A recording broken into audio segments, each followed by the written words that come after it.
I woke up in a hospital bed with bandages wrapped around my head, and the first thing I heard was my mother telling the doctor, "Good, maybe this will teach her to stop being so selfish with family." The memory came flooding back like a tidal wave, my younger sister Ashley demanding $3,000 for Botox treatments, me refusing because I needed every penny for my daughter's medical bills, and then Ashley's rage-filled attacks slamming my head against our parents' marble floor.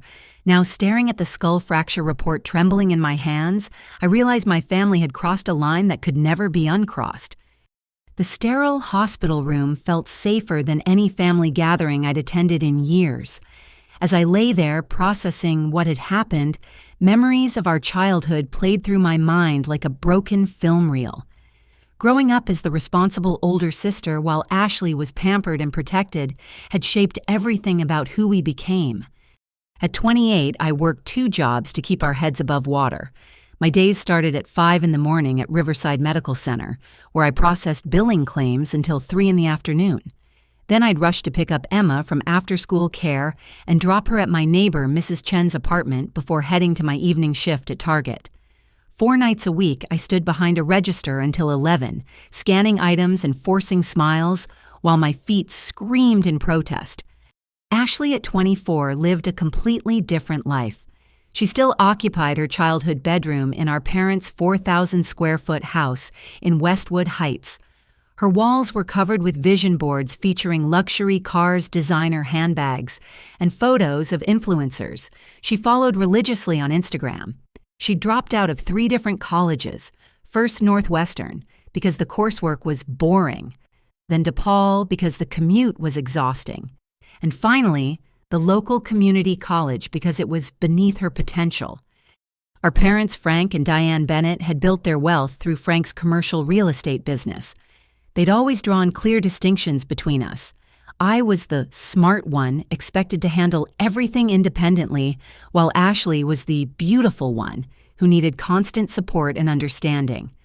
When I graduated high school with a 4.0 GPA, they gave me a savings bond for college. When Ashley barely scraped through with a 2.5, they threw her a party that cost more than my entire first year of tuition. The pattern had started early. When I was 7 and Ashley was 3, she broke my ceramic piggy bank to get the quarters inside. I'd been saving for months to buy a book series I wanted. When I told our parents, crying over the shattered pieces, my mother scolded me for not sharing with my baby sister. They bought Ashley ice cream to stop her tantrum when I asked her to apologize. The piggy bank was never replaced, and I learned to hide anything I valued. Emma's existence had shifted the dynamic even further. When Jake left us 2 years ago, abandoning his responsibilities for a fresh start in California with his 22-year-old yoga instructor, my parents' reaction was telling. My mother's first words were, "Well, Miranda, you always were too focused on your career. Men need attention."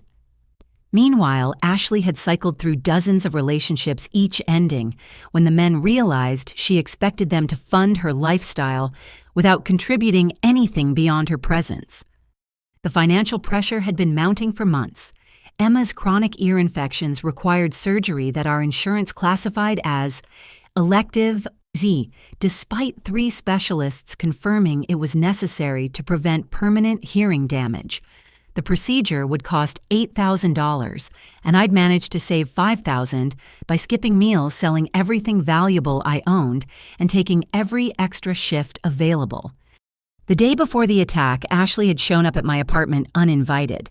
She used the spare key I'd foolishly given her for emergencies, waltzing in while Emma and I were having dinner, a modest meal of spaghetti with butter and frozen peas.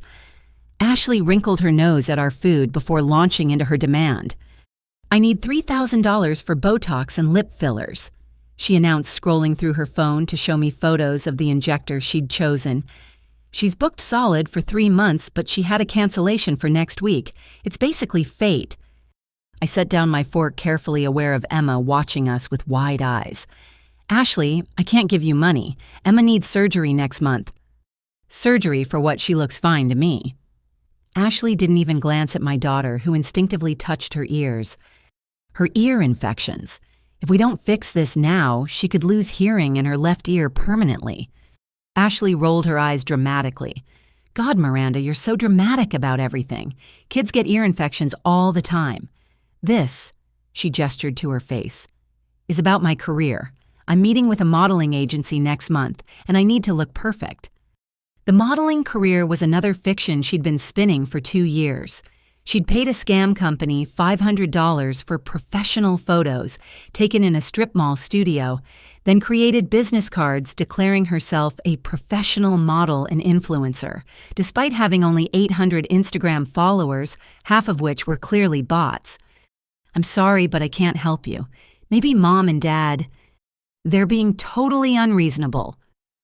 Ashley's voice rose to the pitch that usually preceded a meltdown.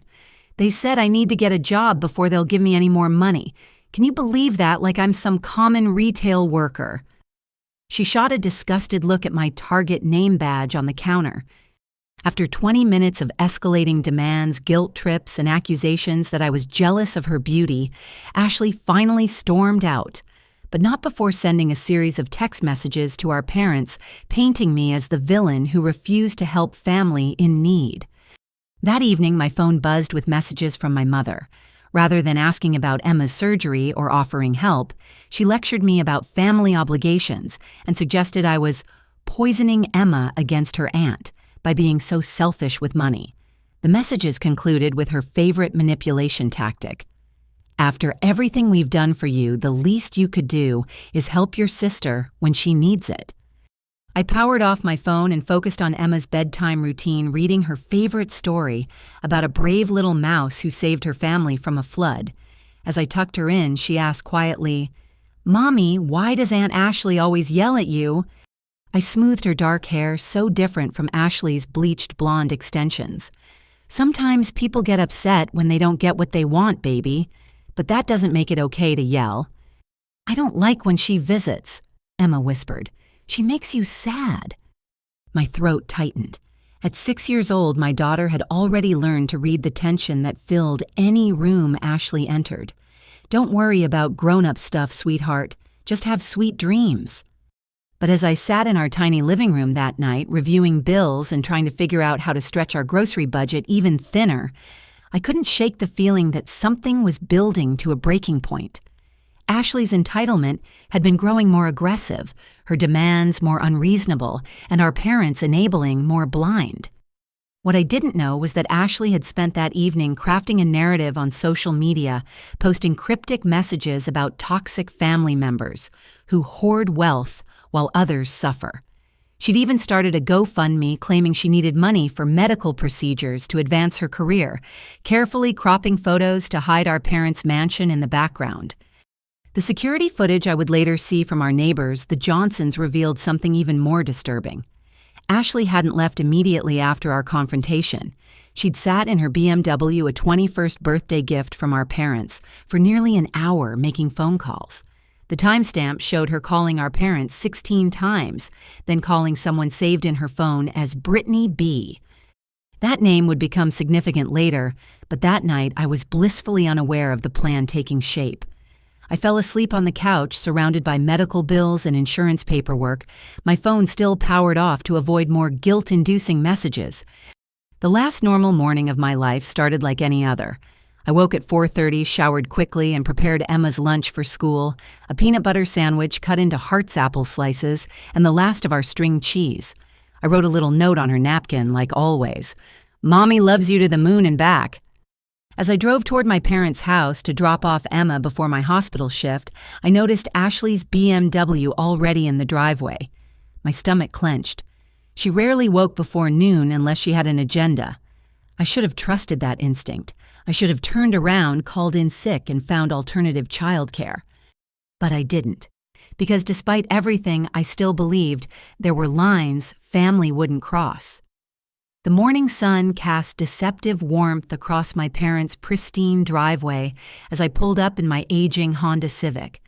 Emma clutched her worn backpack in the back seat, already sensing the tension that seemed to radiate from the house like a toxic cloud. Through the large front windows, I could see Ashley pacing in the foyer, her movements sharp and agitated. "Maybe we should go to Mrs. Chen's instead," I suggested to Emma, watching my sister's animated gestures through the glass.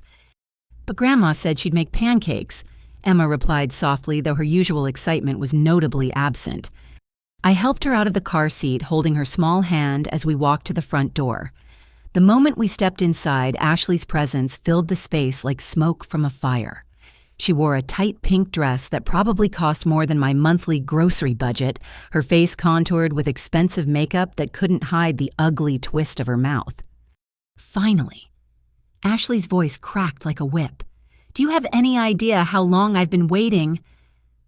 My mother emerged from the kitchen, her silk robe pristine as always.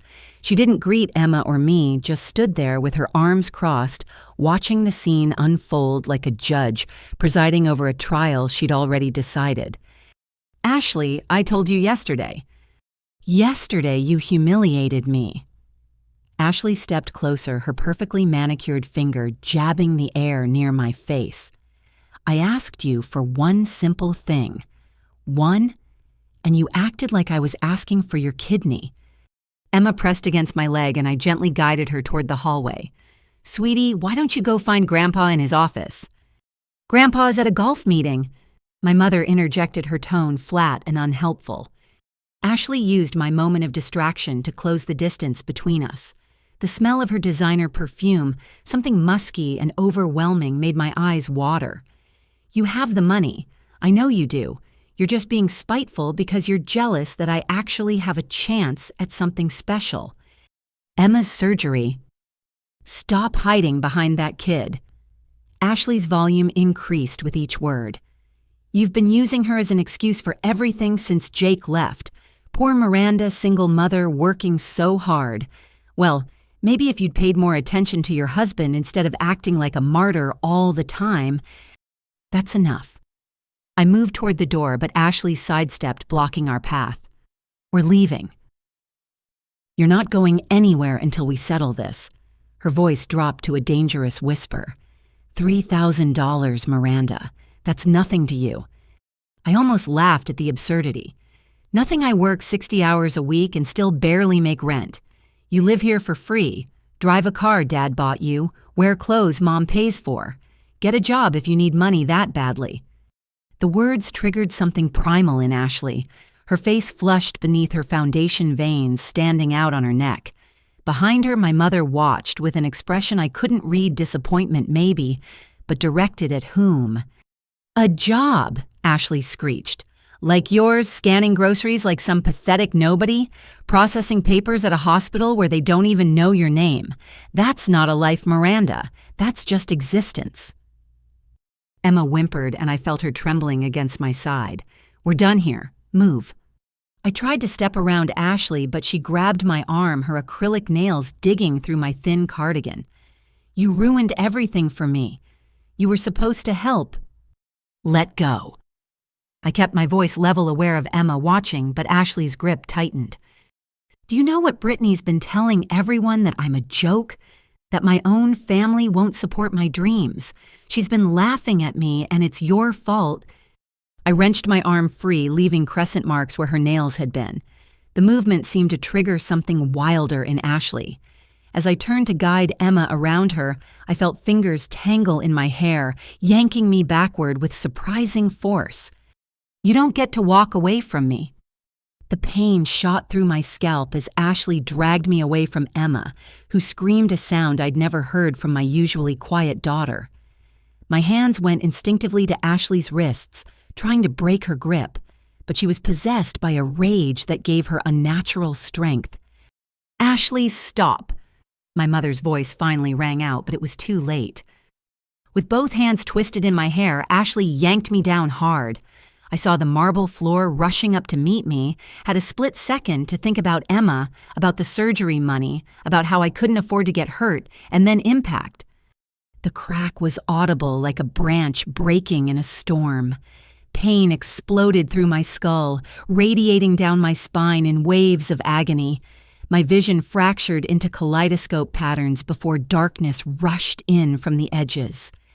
The last thing I heard was Emma screaming, "Mommy, Mommy!" and the sound of footsteps, multiple sets moving fast. Later, I would learn the rest from police reports and witness statements.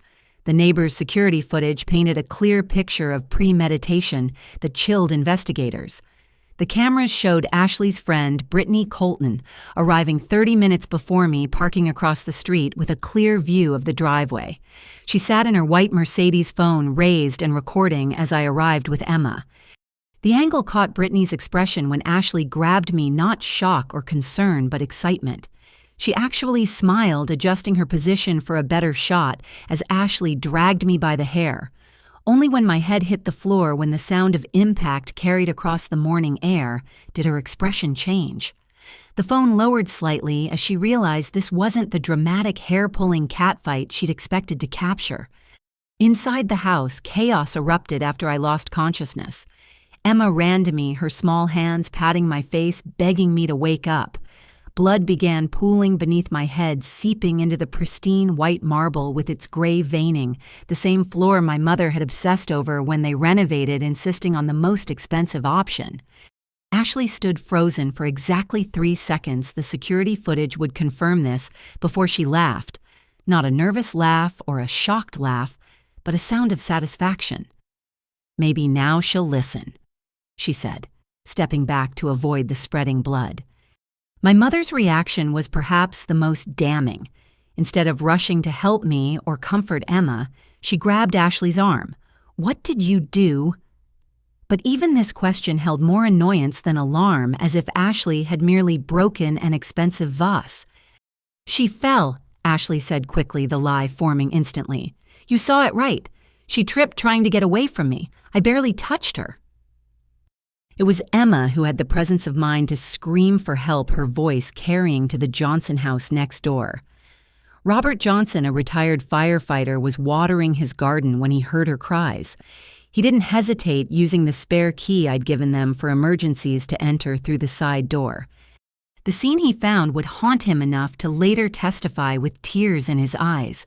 A 6-year-old girl kneeling in her mother's blood, begging her to wake up.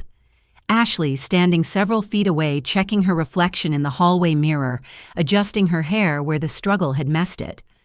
My mother on the phone, not with 911, but with my father, asking him to come home because there's been an incident. Robert immediately took control. His years of emergency response kicked in as he checked my pulse, noted my breathing, and carefully supported my head and neck while calling for paramedics. He instructed his wife, Patricia, who'd followed him in to take Emma outside and away from the scene. "Don't move her," he barked when my mother finally approached. "She could have a spinal injury." "This is a family matter," my mother said coldly. "We don't need interference." Robert's response was blunt. "This is assault. That little girl witnessed her mother being attacked. I'm not going anywhere." Ashley tried to interject with her manufactured story about me tripping, but Robert shut her down with a look that could freeze fire. He'd already noticed the clumps of my hair still wrapped around Ashley's fingers, the defensive scratches on my hands from trying to break her grip, the pattern of blood splatter that indicated impact, not a fall. The paramedics arrived within 8 minutes, though Patricia later told me it felt like hours. They worked with professional efficiency, stabilizing my neck and carefully loading me onto a stretcher. My vitals were concerning blood pressure, dropping, pulse, erratic pupils, unequal in size. As they wheeled me out, Ashley made one crucial mistake. Following the stretcher, she called out, "This is what you get for being selfish. Maybe now you'll learn." The paramedic nearest her stopped cold, making direct eye contact before deliberately writing something in his notes. Emma broke free from Patricia's gentle hold, running after the stretcher. "Please don't take my mommy. Please." Her desperate cries finally seemed to penetrate my mother's composure. For just a moment, Diane Bennett looked at her granddaughter, really looked at her, and something flickered across her face. Shame recognition. But it passed quickly, replaced by her usual mask of cold control. "The child can stay here," she said to Patricia, as if Emma was a package to be managed rather than a traumatized little girl. "Absolutely not," Robert intervened. "She's coming with us until Child Services determines proper placement." As the ambulance pulled away, Brittany finally emerged from her car, approaching Ashley with her phone still recording. The security footage showed them in animated conversation, Ashley gesturing dramatically while Brittany nodded and smiled. At one point, Ashley actually laughed, mimicking the motion of slamming someone's head down. Inside the ambulance, I remained unconscious as EMTs worked to stabilize me. The initial assessment was grim suspected skull fracture, possible brain bleed, definitive concussion. They radioed ahead to Riverside Medical Center, ironically where I'd been heading for work, alerting the trauma team to prepare for potential emergency surgery. My coworkers later described the shock when they realized the incoming trauma patient was me. Sarah Martinez, my closest friend at the billing department, happened to be near the emergency bay when I was wheeled in. She recognized my worn cardigan first, the one I'd mended multiple times because I couldn't afford a replacement. "Oh my God, that's Miranda," she gasped, following the stretcher as far as security would allow. The trauma team's initial examination confirmed the worst fears. CT scans revealed a linear skull fracture running 4 inches along my temporal bone. While there was no active brain bleed, the severity of the impact had caused significant concussion and swelling. I was lucky, they said later, a slightly different angle could have been fatal. But I wasn't feeling lucky. I was unconscious, fighting through pain that penetrated even the darkness. While my daughter was traumatized, my sister was planning her social media spin, and my mother was more concerned about scandal than my survival. The police arrived at my parents' house within an hour, responding to Robert Johnson's formal complaint. Officer Derek Williams, a veteran with 20 years on the force, later said he knew immediately something was off. Ashley had changed clothes, washing away any blood evidence. My mother claimed not to remember exactly what happened despite being feet away, and Brittany insisted she'd just arrived and seen nothing, unaware that multiple security cameras had recorded her presence. It was an accident. Ashley maintained her story, evolving with each telling. First I'd tripped, then I'd slipped, then we'd been playfully wrestling, and things got out of hand. But Emma's clear, consistent account never wavered. Aunt Ashley pulled Mommy's hair and pushed her head on the floor really hard. There was a big crack sound, and Mommy wouldn't wake up. As I lay unconscious in a hospital bed, machines monitoring my damaged brain, the wheels of justice slowly began to turn. What Ashley didn't know was that her carefully constructed image was about to crumble in ways she'd never imagined. The security footage, witness testimonies, and medical evidence would paint a picture that no amount of Botox could smooth over. But first, I had to survive. And when I finally woke up, I would face a choice that would define not just my future, but Emma's as well. Let this become another family secret buried under money and manipulation, or fight back against the people who were supposed to love and protect me. The attack was over. The real battle was about to begin. Consciousness returned slowly, like swimming up through thick, dark water.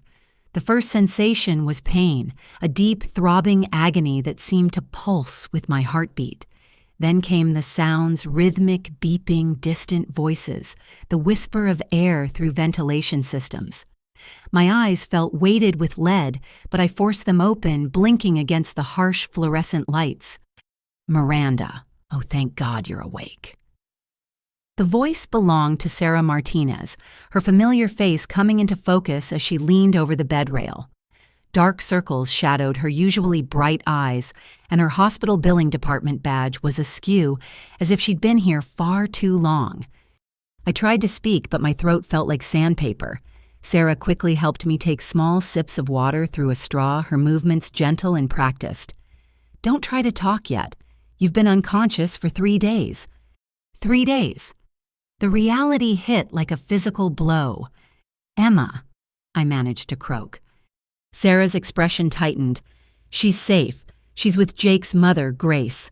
I know that's probably not what you want to hear, but—" "My parents—" The words scraped out painfully. Sarah's silence spoke volumes. She busied herself adjusting my blanket, avoiding eye contact. "Let me get Dr. Patterson. He'll want to know you're awake." As she hurried out, I took inventory of my situation. My head was wrapped in bandages, an IV dripped steadily into my arm, and monitors tracked various vital signs. The hospital gown felt thin and exposing a far cry from the professional clothes I should have been wearing to work. How many shifts had I missed? How would I pay for all this? Dr. Patterson arrived within minutes, a tall man with prematurely gray hair and kind eyes, behind wire-rimmed glasses. He introduced himself as the head of neurology, which sent fresh anxiety through me. If the head of neurology was handling my case, how bad was the damage? Ms. Bennett, I'm glad to see you're awake. You gave us quite a scare. He pulled up a rolling stool sitting at eye level rather than looming over me. Do you remember what happened? The memories crashed back in vivid detail. Ashley's rage, the grip on my hair, the marble floor rushing up. My sister, she attacked me. He nodded gravely. That aligns with what witnesses reported. Miranda, I need to show you some scans and discuss your injuries. Are you feeling up to that? I nodded, though the movement sent fresh waves of pain through my skull. Dr. Patterson pulled up images on a tablet pointing to areas of concern. You have a linear skull fracture here running along your temporal bone. It's what we call a simple fracture. The bone is broken, but hasn't shifted. You're very fortunate. A few inches in either direction, or if the impact had been slightly stronger, we could be looking at a much different outcome. The clinical words couldn't mask the severity. My sister had fractured my skull. The same sister I'd protected from playground bullies, helped with homework and covered for when she snuck out in high school. There's significant concussion as well, Dr. Patterson continued. You may experience headaches, dizziness, memory issues, and sensitivity to light and sound for several weeks, possibly months. Full recovery is expected, but it will take time and rest. I can't afford time and rest, I said, panic creeping in. I have to work. Emma's surgery. Miranda. His voice was gentle but firm. You need to focus on healing. Working right now could seriously impede your recovery or even cause additional damage. A soft knock interrupted us. Sarah peered in. The social worker is here if you're feeling up to it. I wanted to say no to hide under the thin hospital blanket and pretend none of this was happening, but Emma needed me to be strong. Send them in. The social worker introduced herself as Linda Reeves, a middle-aged woman with a no-nonsense demeanor, softened by compassionate eyes. She pulled up a chair, creating a small circle of privacy in the sterile room. I've been assigned to your case, Miranda. I understand this is overwhelming, but I need to ask some questions about your home situation and the events leading to your hospitalization. As I recounted the attack, Linda took careful notes, occasionally asking clarifying questions. When I finished, she set down her pen with a troubled expression. I need to share something with you. This isn't the first report we've received about your sister. My heart skipped. What do you mean? 3 years ago, a complaint was filed by someone named Jennifer Walsh. She reported that Ashley Bennett assaulted her during a dispute at Northwestern University. The case was closed when the complainant suddenly withdrew her statement and left school. The room spun slightly, though, whether from the concussion or shock I couldn't tell. I never knew about that. There's more, Linda continued carefully. Dr. Patterson flagged some concerning patterns in your medical history. Would you be comfortable discussing previous injuries? Dr. Patterson pulled up my medical records on his tablet. Miranda, I'm seeing a broken wrist from 2008 documented as a fall downstairs, a dislocated shoulder in 2013, reportedly from slipping on ice, various bruises and contusions over the years, all with explanations that in retrospect raise red flags. The memories flooded back, each injury suddenly recontextualized. The broken wrist when I was 16, Ashley had shoved me during an argument about borrowing my car without permission. I'd tumbled down 3 steps, landing hard on my hand. My parents insisted we tell the hospital I'd simply been clumsy. The dislocated shoulder happened at my college graduation party. Ashley, drunk and jealous of the attention I was receiving, had yanked me backward by my arm when I tried to leave her dramatic scene. The pop of my shoulder leaving its socket had sobered everyone instantly. But again, my parents smoothed it over. We couldn't let people think badly of Ashley. She was just emotional about her big sister leaving for the real world. I never thought of it as a pattern. I admitted, tears burning my eyes. She was just Ashley. Dramatic, emotional. Everyone always said she'd grow out of it. Abusers rarely grow out of it without intervention, Linda said gently. And from what I'm seeing, your parents enabled rather than addressed the behavior. Sarah, who'd been quietly listening, suddenly spoke up. I've been documenting things for 2 years. She pulled out a small notebook from her purse. Every time Miranda came to work with unexplained bruises, every story about Ashley's demands, every guilt trip from her parents, I started keeping track because I was worried. I stared at my friend in amazement. You did that for me. I watched my cousin go through something similar. Sarah said, her voice thick with emotion. By the time anyone took it seriously, it was too late. I wasn't going to let that happen to you. Linda accepted the notebook, scanning through pages of dated entries. Her expression grew increasingly grim. This is very helpful. Miranda, I need to ask, where is Emma's father in all this? Jake left 2 years ago, moved to California with another woman. He sends child support sporadically when he remembers. And your parents refused to take Emma after your injury. The betrayal stung fresh. Apparently, they told Grace they couldn't handle a child right now. Too much stress with everything happening. Dr. Patterson interjected, I was here when your parents visited yesterday. Your mother's first words weren't asking about your condition. She said, and I quote, I hope you're satisfied with the mess you've created. The words hit harder than Ashley's attack. Even now, even with me lying in a hospital bed with a fractured skull, I was somehow the problem in their eyes. There's something else, Linda said carefully. Emma provided a statement to the responding officers. She was very clear and consistent about what she witnessed, but she also mentioned that Ashley has been visiting her school. My blood ran cold. What when I never authorized that? According to Emma, Ashley would show up during lunch periods. She told Emma things like, your mommy loves work more than you, and if mommy really cared, she'd buy you nice things like I would. Rage, pure, protective, maternal rage coursed through me. Bad enough that Ashley targeted me, but to go after my child, to try to poison her against me, that crossed a line I didn't even know existed. We need to talk about pressing charges, Linda said. The police have gathered substantial evidence. The neighbor's security footage clearly shows the assault. There are witnesses. Emma's statement is compelling. And now, with this documentation and the medical evidence, you have a strong case. The decision should have been easy. Ashley had fractured my skull. She'd traumatized my daughter. She'd been systematically abusing me for years while my parents looked the other way or actively enabled her. But decades of conditioning held me back. Good families didn't air their dirty laundry. Good daughters didn't send their sisters to jail. What would happen to her? I asked quietly. That would depend on the charges and the court's decision. But Miranda, I need you to understand something. This isn't about punishment. It's about safety, yours and Emma's. Ashley's behavior is escalating. This time, it's a skull fracture. Next time, she didn't need to finish. Next time could be fatal. For me, or God forbid for Emma, if she got in Ashley's way during one of her rages. I need to think, I said, exhaustion washing over me. Of course, but Miranda. While you're thinking, consider this. What message does it send Emma if you don't protect yourself?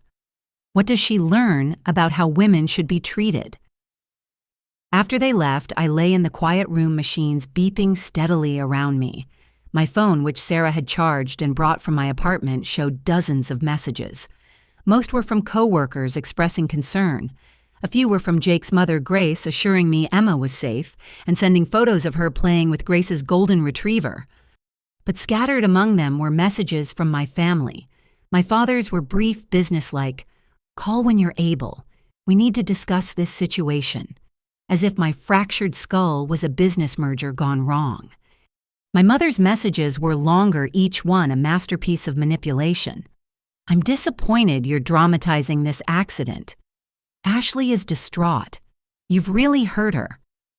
I hope you're prepared for the consequences of involving outsiders in family business. And then there were Ashley's messages sent before she'd apparently been advised to stop contact. They ranged from fake concern, "Hope you're feeling better, so sorry about the misunderstanding," to threats. "If you ruin my life over this, I'll make sure Emma knows exactly what kind of person you are," to bizarre attempts at normalcy. "Can you still lend me the money? The Botox appointment is Tuesday." I deleted them all. That evening, Sarah returned with real food soup from my favorite deli and fresh bread. As we ate, she filled me in on what I'd missed. The story had spread through our hospital like wildfire. Co-workers I barely knew had contributed to a fund to help with my medical bills.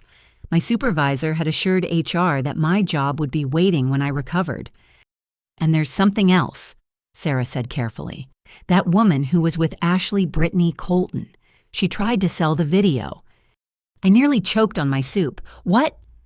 She apparently contacted several gossip sites trying to auction footage of what she called an epic sister showdown. But when they realized how serious the injury was, most backed off. One site posted a clip before taking it down, but someone screen-capped it. Sarah showed me her phone. The image was grainy, but clear enough Ashley standing over my unconscious form, that satisfied smile on her face, while my blood spread across my parents' perfect marble floor. "She looks happy." I whispered the last of my denial crumbling. "She fractured my skull, and she looks happy about it." "I'm so sorry, Miranda, but maybe this is evidence you needed to see, to really understand what you're dealing with." That night, I made my decision. Not for revenge, not for punishment, but for Emma. For the little girl who deserved to grow up knowing that violence is never acceptable, that family doesn't mean accepting abuse, and that her mother would fight to keep her safe. I called Linda Reeves and said 5 words that would change everything. "I want to press charges." The war was about to begin, but this time I wouldn't be fighting alone. The morning after I decided to press charges, my parents arrived at the hospital like storm clouds rolling in before a hurricane. I heard my mother's voice in the corridor first, that cultured tone she used when speaking to people she considered beneath her, demanding to know why she had to sign in like a common visitor. I gripped the bed rails, steeling myself for what was coming. Sarah had offered to stay, but I'd sent her home. This was a confrontation I needed to face alone, though I kept the nurse call button close at hand. They entered my room with the same energy they'd brought to hostile business negotiations, my father in his tailored suit. Despite it being Saturday, my mother in designer wear that probably cost more than 3 months of my rent. Neither carried flowers or cards. They weren't here to comfort their injured daughter. Miranda.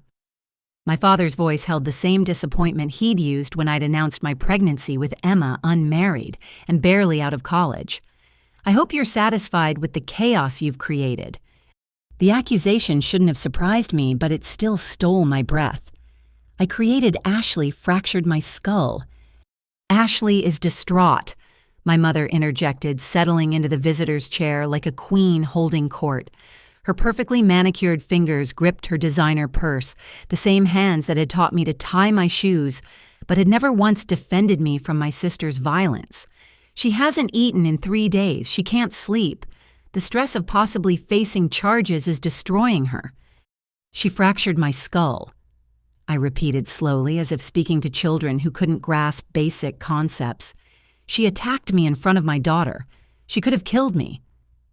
My father's jaw tightened the way it did when a business deal wasn't going his way. "It was an unfortunate accident. Ashley explained everything. You two were arguing, things got heated, you slipped." "Stop." The word came out sharper than intended, but I was done being gaslit. "There's security footage from the Johnsons. Multiple witnesses. Emma saw everything. We all know exactly what happened." My mother's composure cracked slightly, a flash of something annoyance, fear crossing her features before she smoothed it away. That sweet couple next door, they've always been prone to exaggeration. And Emma, well, children often misremember traumatic events. I'm sure with the right therapy, she'll recall things more accurately. The implication hung in the air like poison gas. They wanted me to coach my daughter to lie to gaslight a 6-year-old into doubting her own memories to protect Ashley. The rage that built in my chest was unlike anything I'd felt before, pure, protective, maternal fury. "Get out!" My voice was deadly quiet. "Both of you, get out before I call security." "Don't be dramatic." My mother sighed the same phrase she'd used my entire life to minimize my feelings. "We're trying to help you see reason. Do you really want to destroy your sister's life over a momentary loss of temper? Think about her future." "What about Emma's future?" I shot back. "What about teaching her that assault has consequences, that she doesn't have to accept violence from anyone, including family?" My father stood his business face fully in place now. "If you proceed with these charges, you're on your own. No family support, no help with Emma, no assistance with these medical bills, nothing." "I've been on my own since Jake left," I reminded them. "You haven't helped with Emma once. You've never offered to help with bills. What exactly would I be losing?" The silence that followed was telling. They'd played their biggest threat card and it had landed flat. What power did they have when they'd never actually supported me anyway? My mother stood as well, smoothing invisible wrinkles from her skirt. "I suppose we should mention that Ashley is considering filing countercharges for assault. She has injuries too, you know, scratches from where you attacked her." I almost laughed at the absurdity. "Defensive wounds from when I tried to stop her from ripping my hair out. Good luck with that." "She also mentioned you've been stealing from her." My mother continued her tone conversational but eyes calculating. "Accessing her trust fund without permission. We've been looking into some suspicious withdrawals." Now I did laugh, though it hurt my head. What trust fund? What withdrawals? I can barely access my own checking account, and you think I've been stealing from Ashley? My father cleared his throat. "Certain irregularities have come to light. Money that should have been in your college fund that seems to have disappeared over the years. We may need to investigate where it went." The pieces clicked into place with sickening clarity. They were manufacturing evidence, creating a paper trail of theft to use against me. But their poker faces weren't as good as they thought.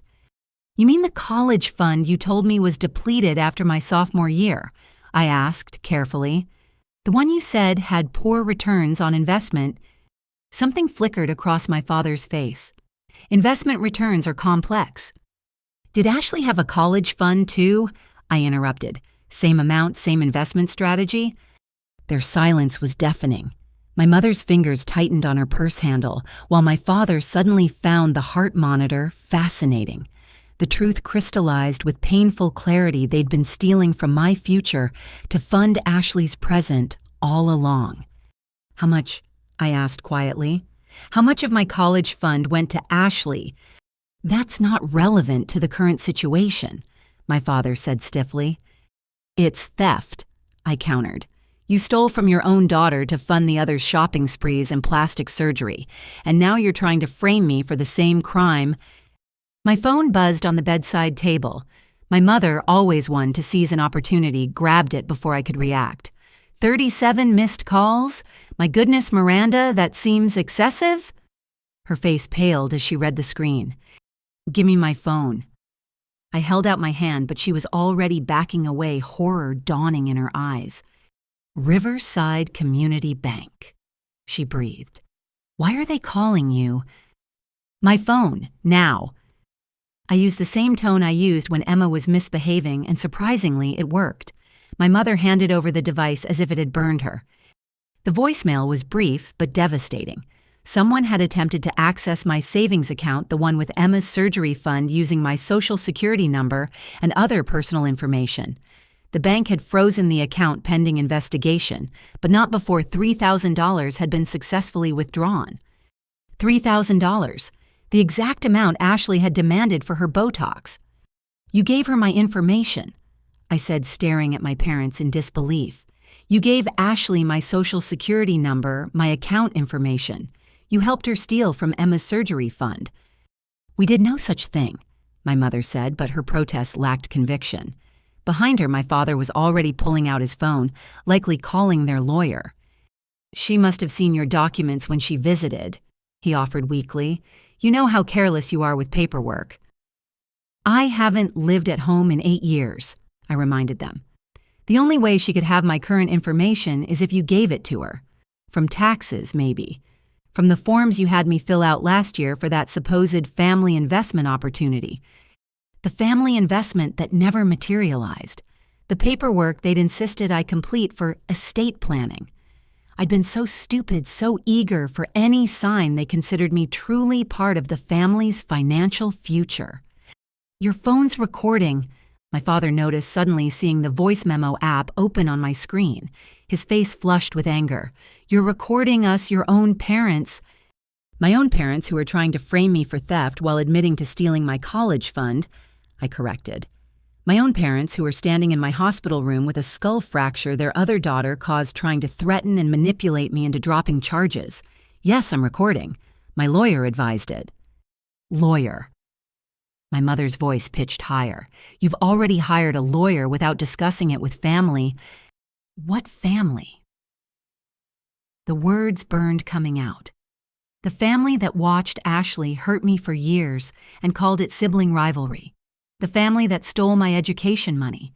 The family that gave my violent sister my banking information. That family—" A knock interrupted us. Catherine Brennan entered the attorney Sarah had contacted on my behalf. Mid-40s with sharp eyes and an air of complete confidence, she took in the scene with one sweeping glance. "Mr. and Mrs. Bennett, I'm Catherine Brennan, representing Miranda, in all matters related to the recent assault and any subsequent issues that may arise." She handed them each a business card with the same precision a warrior might unsheathe a sword. "I'd advise you to direct all future communication through counsel. Any attempts at direct contact with my client could be construed as witness intimidation." My mother laughed a brittle sound like breaking crystal. "This is ridiculous. We're her parents." "Parents who may be accessories after the fact to assault and theft," Catherine replied smoothly. "I'd strongly suggest you leave now, and Mr. Bennett. Whatever financial manipulation you're planning regarding those trust funds, I'd reconsider. Financial forensics have come a long way. Paper trails are remarkably revealing." The look my parents exchanged was loaded with years of shared secrets and mutual protection. But for the first time, I saw fear there too. They'd always operated in a world where money and influence could make problems disappear. Catherine Brennan clearly wasn't part of that world. "This isn't over," my father said, reverting to his boardroom intimidation voice. "You're destroying this family, Miranda. When Ashley's life is ruined, when she can't recover from this, that's on you." "No." I said, finding strength I didn't know existed. "When Ashley chose to slam my head into marble, that was on her. When you chose to enable her violence for 24 years, that was on you. I'm just finally choosing Emma and myself over your toxic dysfunction." They left without another word, my mother's heels clicking against the linoleum like a countdown to war. Catherine waited until their footsteps faded before pulling up a chair. "Well," she said with a grim smile, "they just made our case significantly stronger, attempting to access your bank accounts, admitting to financial impropriety with your college fund. Your recording will be very useful." "Will Emma really have to testify?" The thought of putting her through that made my stomach churn. "Possibly, but we have strong evidence without traumatizing her further. The security footage is damning. Your medical records paint a clear pattern, and now we have evidence of financial crimes as well." She pulled out a tablet, all business. "I've been investigating Ashley's background. The woman at Northwestern who withdrew her complaint, Jennifer Walsh. She's willing to testify now. Your parents paid her $20,000 to go away, but she's carried guilt about enabling Ashley ever since. $20,000 to silence Ashley's victim, while they told me my college fund was depleted. The betrayals kept compounding like interest on a debt I never knew I owed." "There's more," Catherine continued. "2 other women from Ashley's brief college attempts, a roommate with a concussion, another girl whose credit cards Ashley stole. Your parents made it all go away with money and threats. How many people has she hurt? I whispered, overwhelmed by the scope of it. That we know of, at least 7, including you. But Miranda, here's what's important. You're the first one with the courage and resources to fight back. You're giving all her victims a voice. That night, alone again in my hospital room, I processed everything. My parents had literally funded my sister's violence while stealing from my future. They'd created a monster and fed her with my dreams, my education, my security. Every time they'd told me I was overreacting, too sensitive, too dramatic, it had all been calculated to keep me silent and compliant, while Ashley got whatever she wanted. My phone rang. Grace Jake's mother was video calling so Emma could say goodnight. My daughter's face filled the screen and my heart simultaneously broke and soared. She looked tired but safe, cuddled with Grace's golden retriever. "Hi, baby." I managed, keeping my voice light. "Are you being good for Grandma Grace?" "Yes, Mommy. When can I see you? Grandma Grace says you have a big ouchie on your head." "Soon, sweetheart. The doctors are taking really good care of me." Emma bit her lip, a habit she'd picked up from me. "Mommy, I told the truth to the police lady about what Aunt Ashley did." "Was that okay?" Grandma Diane called and said I might be confused, but I'm not confused. I saw what happened. My mother had called my 6-year-old daughter to try to manipulate her memory. The rage that filled me was pure and clean and powerful. "You did exactly right, baby. Always tell the truth. I'm so proud of you for being brave." "Grandma Grace says being brave means doing the right thing even when you're scared," Emma said solemnly. "Like you, Mommy, you're brave." After we said our good nights and I love yous, I lay in the darkened room and made myself a promise. I would be brave. Not the fake brave I'd been for years pretending everything was fine while my family destroyed me piece by piece.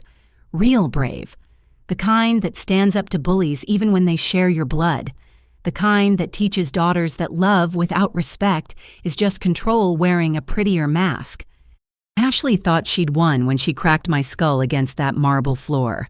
My parents thought they'd won by holding their financial support hostage. But they'd all miscalculated one crucial thing. They'd finally pushed me past the point of caring what they thought. The war for my dignity, my daughter's future, and justice for all of Ashley's victims was just beginning. And for the first time in my life, I was ready to fight without apology. Catherine Brennan arrived at my hospital room the next morning carrying 2 coffee cups and a leather briefcase that looked like it meant business. She handed me one of the cups herbal tea, noting my concussion, and settled into the visitor's chair with an efficiency that suggested she'd done this many times before. "Miranda, I've spent the night reviewing everything." She began pulling out a legal pad covered in neat handwriting. "The criminal case against Ashley is strong, but I want to discuss our full legal strategy. This isn't just about the assault anymore." I sipped the tea gratefully, its warmth a comfort against the clinical cold of the hospital. "What do you mean?" "Your parents' visit yesterday opened several new avenues. The theft from your bank account, the admission about your college fund, their attempts to intimidate you. We're looking at a pattern of financial abuse that goes back years." She flipped through her notes. "But first I need to tell you what I've discovered about Ashley's juvenile record." My hand stilled on the cup. "Her what?" Catherine's expression was grim. "Your parents did an excellent job of burying it, but court records still exist. When Ashley was 15, she attacked a classmate named Melissa Chen with a field hockey stick. The girl needed 16 stitches and suffered a concussion. Your parents paid the family an undisclosed sum, I'm working on getting the exact amount, and had the record sealed." The room spun slightly, though, whether from my concussion or this revelation I couldn't tell. I remember that year. They told me Ashley was at a wellness retreat for stress.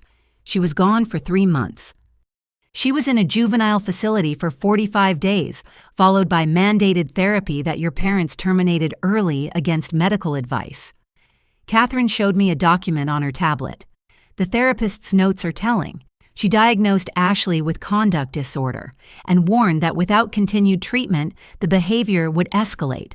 Your parents' response was to threaten legal action if the therapist didn't destroy her notes. But she didn't. She kept encrypted copies concerned about future victims. She's been waiting 17 years for someone to ask the right questions. Catherine leaned forward. Miranda, your sister, has been violent since adolescence, and your parents have been covering it up just as long. You're not her first victim, you're just the first one they couldn't pay off or threaten into silence. A knock interrupted us.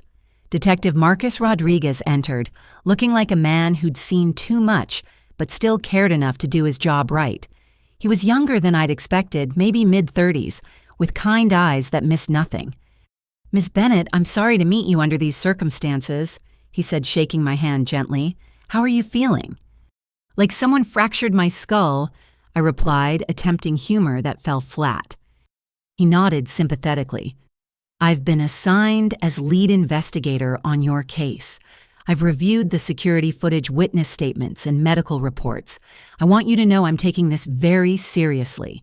Domestic violence, even between siblings, is still violence. The validation in those simple words nearly broke me. After years of being told I was too sensitive, dramatic overreacting here was someone acknowledging the simple truth: violence is violence. I've already interviewed the Johnsons. Your neighbor Patricia was particularly helpful, Detective Rodriguez continued. She documented several incidents over the past 2 years when you visited your parents. Raised voices, you leaving in tears, one instance where she saw Ashley throw something at your car. I remembered that day. Ashley had hurled a potted plant at my windshield because I'd refused to lie to our parents about her latest credit card debt. The pot had shattered, leaving scratches on my hood that were still there. Your daughter's statement was remarkably clear and consistent, he added. I've worked with child witnesses for years.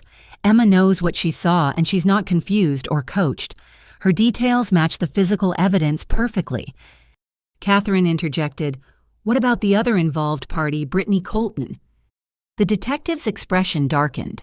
Ms. Colton is proving interesting. She initially claimed she'd just arrived and saw nothing. When we showed her the security footage proving she'd been there for 30 minutes, she changed her story. Now she says she was filming for Ashley's modeling portfolio, and things got out of hand. She tried to sell the footage, I said, anger flaring fresh, which is why we're charging her as an accessory. She had foreknowledge of a planned assault and not only failed to intervene but attempted to profit from it. He pulled out his phone, showing me a screenshot. She posted this on her private Instagram an hour before the attack. The post showed a selfie of Brittany and Ashley captioned, "About to watch karma get served. Some people need to learn their place." She knew, I breathed. They planned this. The premeditation strengthens our case significantly, Catherine noted, typing rapidly on her tablet. This moves it from heat of the moment to calculated assault. Detective Rodriguez stood to leave but paused at the door. Ms. Bennett, I know family cases are complicated. There will be pressure to drop charges to handle this privately, but I want you to know what your sister did was wrong. What your parents are doing is wrong. You deserve justice, and so does your daughter. We'll make sure you get it. After he left, Catherine and I spent 3 hours going through everything. She'd assembled a timeline of Ashley's violence going back to childhood, using my medical records, Sarah's documentation, and information from other victims who'd come forward. The pattern was undeniable and chilling. Age 7. Broke Miranda's piggy bank parents sided with Ashley. Age 11, pushed Miranda downstairs, claimed accident. Age 15, attacked classmate with hockey stick parents, paid for silence. Age 18, assaulted college roommate parents, paid for silence. Age 20, stole roommate's credit cards, parents paid restitution. Age 22, gave another roommate a concussion. Parents threatened lawsuit to silence victim. Age 24, fractured Miranda's skull. Each incident got worse, I observed, seeing it laid out so starkly. Escalation is typical when consequences are avoided, Catherine explained. Your parents didn't just enable her, they taught her that money could erase any crime, but attempted theft of surgical funds for a sick child. Premeditated assault with video evidence. Even their money can't make this disappear. We turned to the immediate legal needs. Catherine had already filed for an emergency restraining order preventing Ashley and my parents from contacting Emma or me. She'd frozen my bank accounts to prevent further theft and started the process of recovering the stolen $3,000. I also want to discuss something delicate, she said carefully. Your ex-husband, Jake, he reached out to my office. My stomach clenched. What does he want? To help, apparently. He says he has information about Ashley that might be relevant. Claims she harassed him during your marriage, made advances, tried to sabotage your relationship. He's willing to testify if needed. Jake voluntarily offering to help was as surprising as my parents' betrayal was predictable. Why would he do that? He says he's been in therapy working through his issues. He feels guilty about abandoning you and Emma, especially knowing what Ashley was capable of. Catherine studied my face. It's your choice whether to include his testimony, but corroboration of Ashley's pattern of behavior could be valuable. I thought about Jake, about the marriage that had crumbled under pressures I was only now beginning to fully understand. How much of our problems had been real, and how much had been Ashley's poison dripping into our relationship. Set up a meeting. I decided, but only with you present. I want to hear what he has to say.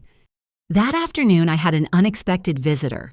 Grace Chen, Jake's mother, arrived carrying a small suitcase and a determined expression. Despite sharing a surname with Ashley's teenage victim, they weren't related. Grace was Korean American, had kept her maiden name professionally, and had always been more of a mother to me than my own. Miranda, honey, she said, setting down the suitcase. I brought you some real clothes and toiletries. Hospital gowns are so undignified. How's Emma? I asked immediately. Thriving. She's teaching my neighbor's kids that board game you got her for Christmas, the one with the rabbits. Grace sat on the bed's edge, taking my hand. She misses you terribly, but she's strong, like her mother. Grace, I'm so sorry you got dragged into this. Stop, she interrupted gently. Your family, real family. When Jake told me what happened, what Ashley did, her usually calm demeanor cracked. That woman has been a poison in your life since I met you. I watched her ruin your baby shower, your wedding, countless family dinners. I should have spoken up sooner. What do you mean, ruin? Grace sighed. Your baby shower. Ashley showed up 2 hours late drunk wearing white, a wedding dress. She claimed it was a joke. She gave a speech about how pregnancy ruined women's bodies and tried to kiss Jake in front of everyone. You were so embarrassed you left early from your own party. The memory surfaced hazily. I'd blocked out so much, normalized so many of Ashley's disruptions that they'd become background noise in my life. Your wedding, Grace continued. She pretended to faint during your vows. Claimed the heat got to her, but I saw her practicing the fall in the bathroom mirror beforehand. Then at the reception, she gave that horrible toast about how marriage was a trap, and you were stealing Jake from better options. Each revelation was another piece clicking into place. Ashley hadn't just been a difficult sister, she'd been systematically sabotaging every milestone, every joy in my life. Jake wants to see you, Grace said carefully. He's been sober 18 months. The therapy has helped him see how toxic your family dynamic was, how it affected your marriage. He's not asking for forgiveness or reconciliation. He just wants to help make this right for Emma. Before I could respond, my phone buzzed. Catherine's name flashed on the screen. Miranda, I need you to check your social media. Don't respond to anything, just look. With trembling fingers, I opened Facebook. My timeline was flooded with posts from Ashley, each more unhinged than the last. Photos of us as children with captions about how I'd always been jealous. Fabricated stories about me stealing from her, bullying, her trying to seduce her boyfriends. She'd even posted the video Brittany took edited to start after she grabbed my hair, making it look like I was the aggressor. But the comments weren't going the way Ashley expected. Instead of sympathy, people were asking pointed questions. Why were you filming before the fight started? Isn't Miranda in the hospital with a skull fracture? This looks edited. Where's the beginning? Team Ashley. Really, your sister could have died. Catherine was already on it. I'm documenting everything for harassment charges. She's violating the restraining order with these posts. This actually helps our case, shows consciousness of guilt attempting to manipulate public opinion. That evening, I made another crucial decision.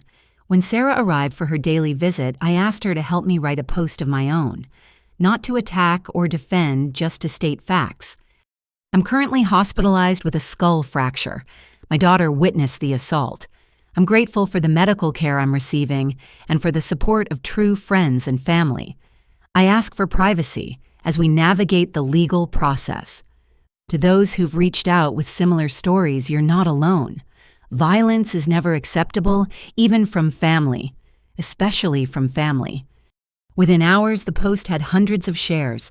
Messages poured in from people I hadn't heard from in years, many sharing their own stories of sibling abuse, family violence, and the conspiracy of silence that protected abusers. A woman named Jennifer Walsh sent a particularly moving message. I was Ashley's first victim in college. Your parents paid me to stay quiet. I've regretted it every day since. Thank you for being braver than I was. I'm ready to testify. As night fell and the hospital quieted, I lay in my bed, processing everything. In trying to destroy me, Ashley had inadvertently revealed the scope of her violence. In trying to threaten me, my parents had exposed their own crimes. In abandoning me, they'd freed me to find my real family, Sarah Catherine Grace, even the strangers offering support and solidarity. Tomorrow would bring more challenges. The criminal case would proceed. The financial crimes would be investigated. The restraining orders would be enforced. And somehow, through all of it, I'd have to heal both physically and emotionally while being the mother Emma deserved. But tonight, for the first time in my life, I felt the power of truth. No more secrets. No more covering for Ashley. No more accepting blame for being her victim. The legal system would hold her accountable in ways our parents never had. The truth will set you free, my grandmother used to say. I'd never understood it until now. The truth was painful, messy, complicated, but it was also liberation from 28 years of gaslighting and abuse. Ashley thought fracturing my skull would silence me. Instead, it had given me the loudest voice I'd ever had, and I was finally ready to use it. Detective Rodriguez's investigation moved with a thoroughness that both impressed and terrified me. 3 days after our initial meeting, he returned to my hospital room with a thick folder and an expression that suggested he'd uncovered more than expected. "Miranda, I need to walk you through what we've found." He began settling into the visitor's chair. Some of this might be difficult to hear. I adjusted my position in the bed, the movement sending a spike of pain through my still healing skull. "I'm ready." He opened the folder, revealing printed screenshots and transcripts. We executed a search warrant on Brittany Colton's devices. What we found goes beyond documenting one assault. She and Ashley had been planning this for weeks. The first screenshot showed a text conversation dated 3 weeks before the attack. Ashley, she said no again. "I'm so over her holier-than-thou attitude." Brittany, "Maybe you need to be more persuasive." Ashley, "What do you mean?" Brittany, "Remember that influencer who staged that fight with her sister? Went viral, got a reality show offer." Ashley, "OMG, yes, but it needs to look real." Brittany, "I'll film. You just do your thing. Make it dramatic." My stomach churned. They planned to hurt me for internet fame. Initially, yes, but the messages evolved. He showed me more screenshots. 2 days before the assault, the tone changed. Ashley started talking about teaching you a lesson, making you understand your place. Brittany encouraged it suggested your parents' house because of the marble floors. She specifically mentioned the marble. My voice cracked. "Those floors would make a great sound on video." Direct quote. His jaw tightened. "They researched head injuries, Miranda. Browser history shows searches for how hard to hit someone to knock them out and head trauma that looks worse than it is." Catherine, who'd arrived during this revelation, interjected sharply. "That's conspiracy to commit assault with premeditation. We're looking at potential felony charges." Detective Rodriguez nodded. It gets worse. Brittany tried to shop the footage to several outlets. TMZ, Daily Mail, even some darker websites that specialize in real violence content. When mainstream sites refused, she got desperate. He produced printed emails that made my blood run cold. Brittany had marketed the video as "Rich Sister Gets What She Deserves" and "Spoiled Brat Learns Hard Lesson." She'd completely reversed our roles, painting me as the wealthy aggressor and Ashley as the struggling victim. Most sites recognized the legal liability and declined, the detective continued. But one gossip blog posted a clip before removing it. We've subpoenaed their records. Brittany was paid $800 for exclusive rights to footage of you being assaulted. She sold my trauma for $800, I said numbly. She tried to sell it for much more. She started at $10,000. He pulled out another document. This is where it gets interesting. When arrested, Brittany immediately turned on Ashley. Full cooperation in exchange for lesser charges. She's provided us with recordings of conversations, planning sessions, even practice runs. Practice runs? He pulled out a tablet, queuing up a video. This was taken a week before the assault. I want to warn you, this might be disturbing. The video showed Ashley and Brittany in what looked like Brittany's apartment. Ashley was practicing hair-pulling techniques on a mannequin head, discussing angles and force. They laughed as the mannequin toppled over repeatedly. Again, but angrier. Brittany directed from behind the camera. Remember, it needs to look spontaneous, but photograph well. I can't believe she'd do this to me over some stupid cosmetic procedure money. Ashley complained in the video. $3,000 is nothing to her. She's just being spiteful because I'm prettier. I paused the video, unable to watch more. She really believes that I have money hidden away that I'm denying her out of jealousy. Your parents fed that narrative, Catherine observed. Every time they covered for her, paid her debts, they reinforced her delusion that money was infinite and you were withholding it. Detective Rodriguez moved to the next phase of evidence. We've also been investigating the financial crimes. The $3,000 withdrawn from your account, Ashley used it immediately for her cosmetic appointments. But that's not all she took. My heart sank. What else? Small withdrawals over 6 months. 50 here, 100 there. Always just under the amount that would trigger fraud alerts. Total of approximately $4,700 before the final $3,000. Nearly $8,000 stolen, the exact amount I needed for Emma's surgery. The coincidence was too perfect to be random. She knew, I breathed. She knew exactly how much I'd saved. Your mother admitted during questioning that Ashley had asked about your financial situation. She told Ashley about the surgery fund, thinking it would make her more understanding. He shook his head. Instead, Ashley saw it as money being wasted on Emma instead of given to her. A knock interrupted us. A young officer entered, whispered something to Detective Rodriguez that made his expression darken further.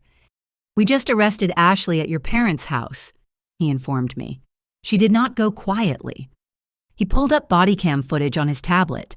The video showed officers approaching my parents' front door, my father answering in his silk pajamas, despite it being mid-afternoon. The conversation was polite until they asked for Ashley. She appeared in the foyer like an avenging angel in designer athleisure, immediately launching into a tirade about harassment and false accusations. When Officer Williams moved to arrest her, she grabbed a crystal vase, one of my mother's precious collectibles, and hurled it at his head. He dodged, but the vase shattered against the doorframe, sending shards everywhere. "Stop recording," Ashley screamed, noticing the body cam. "This is illegal. I know my rights." "Ma'am, you have the right to remain silent," Officer Williams began, but Ashley wasn't interested in silence. She lunged at him, nails aimed at his face, screaming about lawsuits and ruined lives. It took 3 officers to subdue her, and even then she managed to kick Officer Patterson in the shin hard enough to leave him limping. My parents' reactions were almost as telling as Ashley's violence. My mother stood frozen, not in shock at her daughter's behavior, but in horror at the public spectacle. My father immediately began offering bribes. "This can all go away, officers. Name your price," which only added attempted bribery charges to their problems. That's assaulting an officer resisting arrest and attempted bribery by proxy. Catherine tallied. Your sister just made our case airtight. But the most damning evidence came from Ashley herself. In her purse, officers found what Detective Rodriguez called a revenge journal. Page after page of perceived slights, planned retaliations, and fantasies of violence. My name appeared frequently, but I wasn't her only target. Listen to this entry from last month, the detective read. Miranda thinks she's so perfect with her sick kid and her 2 jobs. She'll see. When I'm famous and she's begging for help, I'll laugh in her face. Maybe I'll hire her as my assistant, make her fetch my coffee. Or maybe I'll just make sure Emma knows what a loser her mother really is. Emma's name in that journal made my maternal instincts roar. She was planning to hurt my daughter. Emotionally, at least. There are several entries about teaching Emma the truth and saving her from Miranda's influence. Combined with the school visits Linda Reeves mentioned, it paints a picture of systematic harassment. The investigation had also uncovered Ashley's modeling career fraud. She'd been telling people she was signed with elite models, even creating fake booking confirmations and photoshopped magazine covers. Several small businesses had given her free products and services based on promises of exposure from a working model. It's a pattern of deception that goes beyond family, Detective Rodriguez explained. We've had 12 businesses come forward claiming she obtained goods and services through fraud. Your assault was just the most violent culmination of entitled behavior that's been escalating for years. As they prepared to leave, the detective turned back. Miranda, I've worked a lot of domestic violence cases. Family violence is often the hardest to prosecute because victims feel guilty drop charges protect their abusers. I want you to know you're doing the right thing. Your daughter is watching. You're teaching her that violence has consequences, that she deserves safety and respect. Don't let anyone make you doubt that. That afternoon, I had my first video call with Jake since the separation. Catherine sat beside me, ensuring everything remained appropriate and documented. Jake looked different, clearer somehow, like someone had washed years of grime off a window. Miranda, I'm so sorry, he began, and for once the apology sounded genuine. Not just for leaving, but for not protecting you from Ashley when we were together. What do you mean? I asked carefully. He took a deep breath. She made passes at me constantly. At our wedding reception, she cornered me in the coat room, tried to kiss me, said you'd never have to know. When I rejected her, she got vicious, started telling me lies about you cheating with coworkers, showed me photoshopped pictures of you with other men. You believed her. The betrayal stung fresh. Not at first, but she was relentless. Every family dinner, every holiday, she'd whisper poison. And your parents... He shook his head. They'd make comments about how Ashley was more fun, how you were too serious, how maybe I'd chosen the wrong sister. It wore me down, made me doubt everything. So you left us for a 22-year-old, I said flatly. I left because I was weak and stupid and let your toxic family convince me I deserved better than a loyal wife and beautiful daughter. His voice cracked. I've been in therapy for 18 months. I know I can't undo the damage, but I can testify about Ashley's behavior, provide evidence of her harassment. I have texts, emails, even a voicemail where she propositioned me while you were in labor with Emma. Catherine leaned forward. You saved these. My therapist advised me to, said keeping evidence of abuse is important, even when you're not ready to act on it. He met my eyes through the screen. Miranda, I know I failed you and Emma, but let me help make this right. Let me help put Ashley away so she can't hurt you anymore. After the call ended, I sat in silence, processing the layers of betrayal. Ashley hadn't just attacked me physically, she'd spent years attacking my marriage, my stability, my entire life. And my parents had enabled it all, probably hoping I'd crumble and become as dependent on them as Ashley was. That evening, the news broke. Local woman arrested for assault on sister video surfaces. Read the sanitized headline, but social media was less kind. Ashley's mugshot went viral. Her perfectly contoured face twisted in rage. Mascara, streaking hair extensions askew. Someone had made a meme comparing her expression to a rabid raccoon, and it spread like wildfire. The comment sections became a battlefield.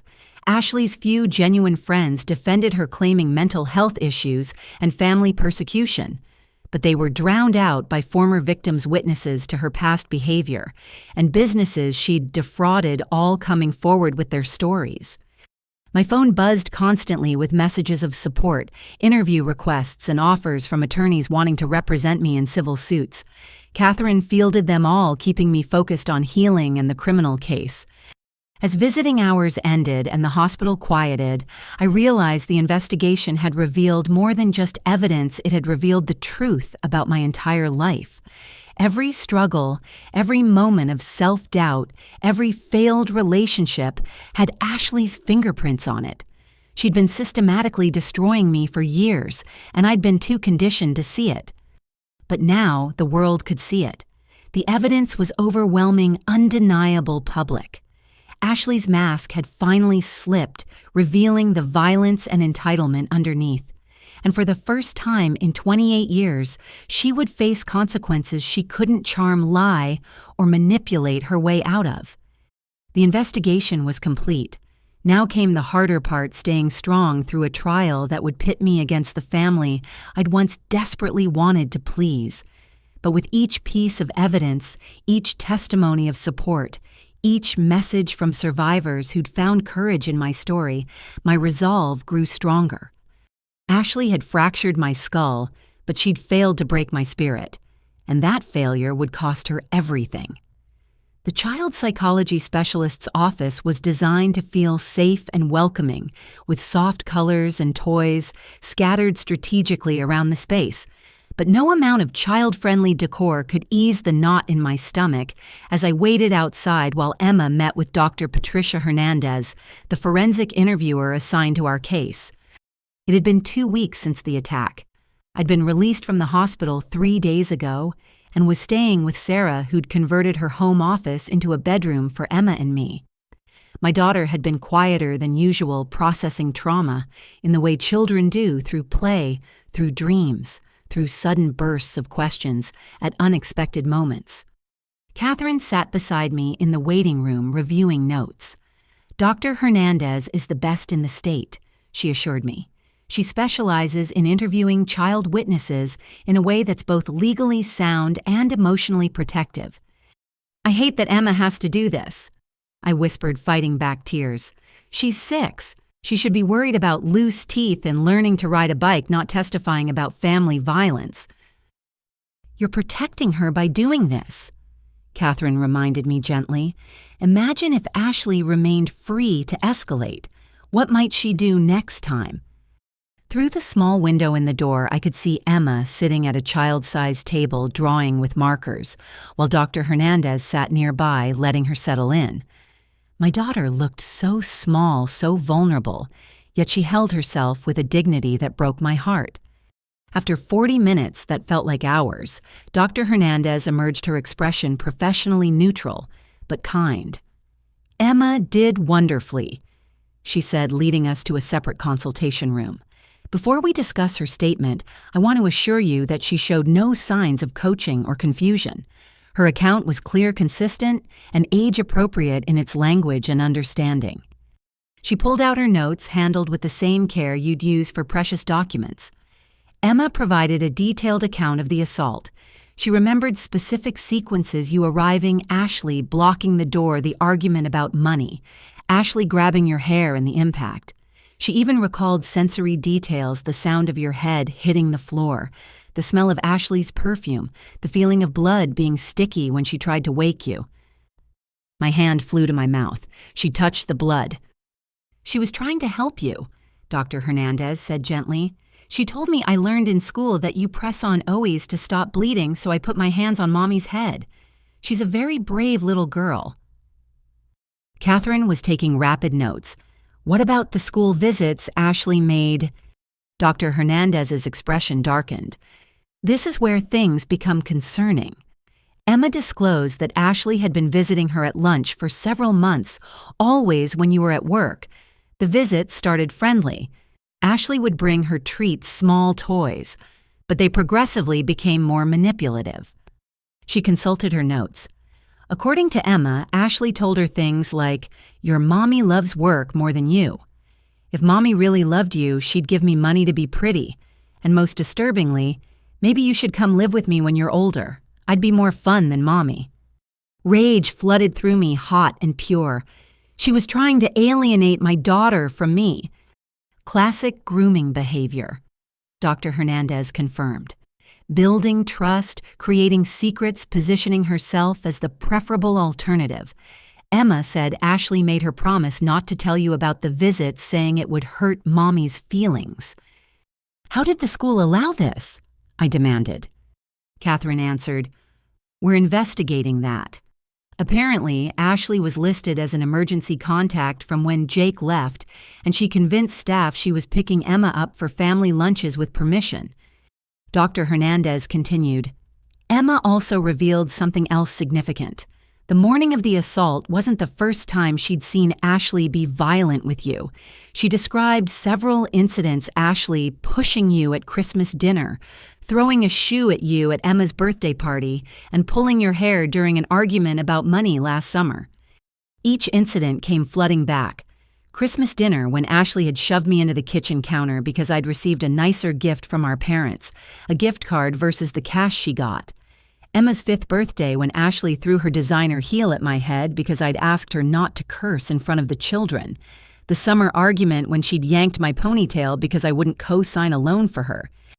I always minimized it, I said quietly, made excuses, told Emma that Aunt Ashley was just having a bad day.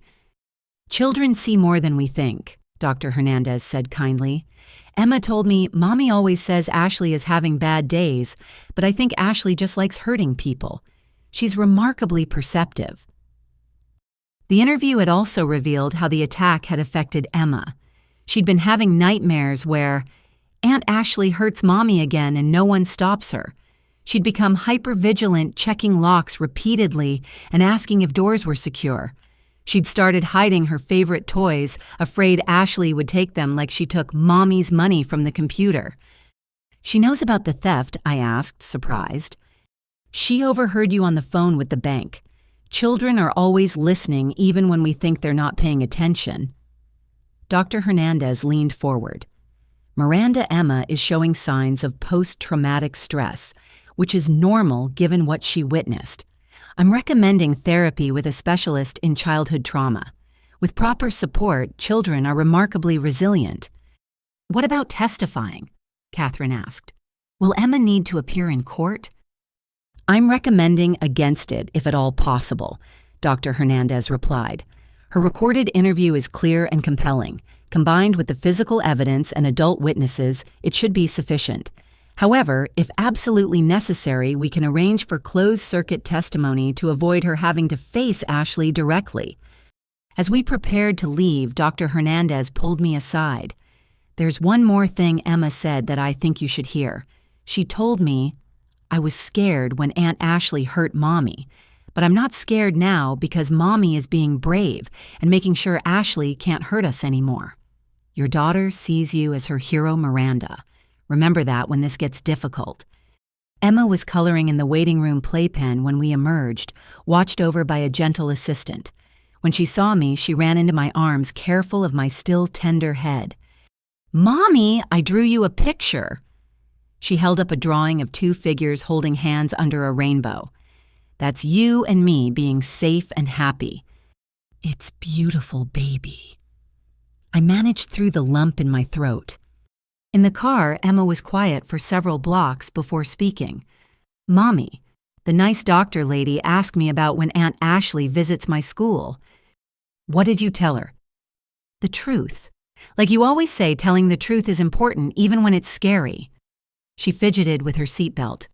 "I didn't like keeping secrets from you. Aunt Ashley said you'd be mad if you knew about our lunches, but that wasn't true, was it?" No, sweetheart, I would never be mad at you for spending time with family. I'm only upset that she asked you to keep secrets. Emma nodded solemnly. She's not very nice, Mommy. She says mean things about you, and she smells too strong. And she called Ms. Johnson fat, which is a mean word we don't use. Children's honesty could be brutal and beautiful simultaneously. You don't have to see Aunt Ashley anymore if you don't want to, I assured her. Good, Emma said decisively. I don't like people who hurt my mommy. That's not what family does. That evening after Emma was asleep, I sat with Sarah and Catherine reviewing the interview transcript. The detail in Emma's account was both heartbreaking and powerful. She'd noticed things I hadn't even realized, the way Ashley had smiled after the impact, how Grandma Diane had seemed more worried about the blood on her floor than about me, how Grandpa Frank had immediately started talking about lawyers instead of calling for help. She's gonna be okay, Sarah said, squeezing my hand. She's got you, and you're breaking the cycle. She's learning that violence has consequences, that she deserves protection, that speaking truth is brave. But the interview had revealed something else that gnawed at me. Emma had mentioned other incidents I'd forgotten or blocked out, times when Ashley's violence had been subtle enough to gaslight away. The accidental elbow to my ribs at Thanksgiving, the playful shove that sent me into the pool fully clothed at a family barbecue, the joke chokehold that lasted a few seconds too long at my college graduation. Each incident isolated seemed minor, but together they painted a picture of systematic abuse that I'd been conditioned to accept. And Emma had been watching, learning, absorbing the message that hurting family members was normal if done with a smile and a laugh. No more, I said aloud, startling both Sarah and Catherine. This ends with me. Emma will never think violence is acceptable, will never be taught to minimize abuse, will never learn to make excuses for people who hurt her. The forensic interview would become a crucial piece of evidence, but more importantly, it had given Emma a voice. She'd spoken her truth to someone who listened, believed, and validated her experience. It was more than I'd had at her age when my parents dismissed Ashley's early violence as sibling rivalry. As I checked on Emma one more time before bed, I found her sleeping peacefully, the picture she'd drawn clutched in her hand. 2 figures under a rainbow, safe and happy.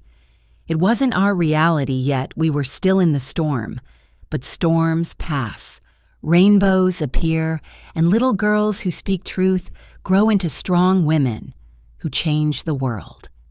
The legal battle would be brutal. The family fallout would be devastating. But looking at my daughter's peaceful face, I knew every fight would be worth it. Emma deserved a life free from violence, manipulation, and toxic secrets.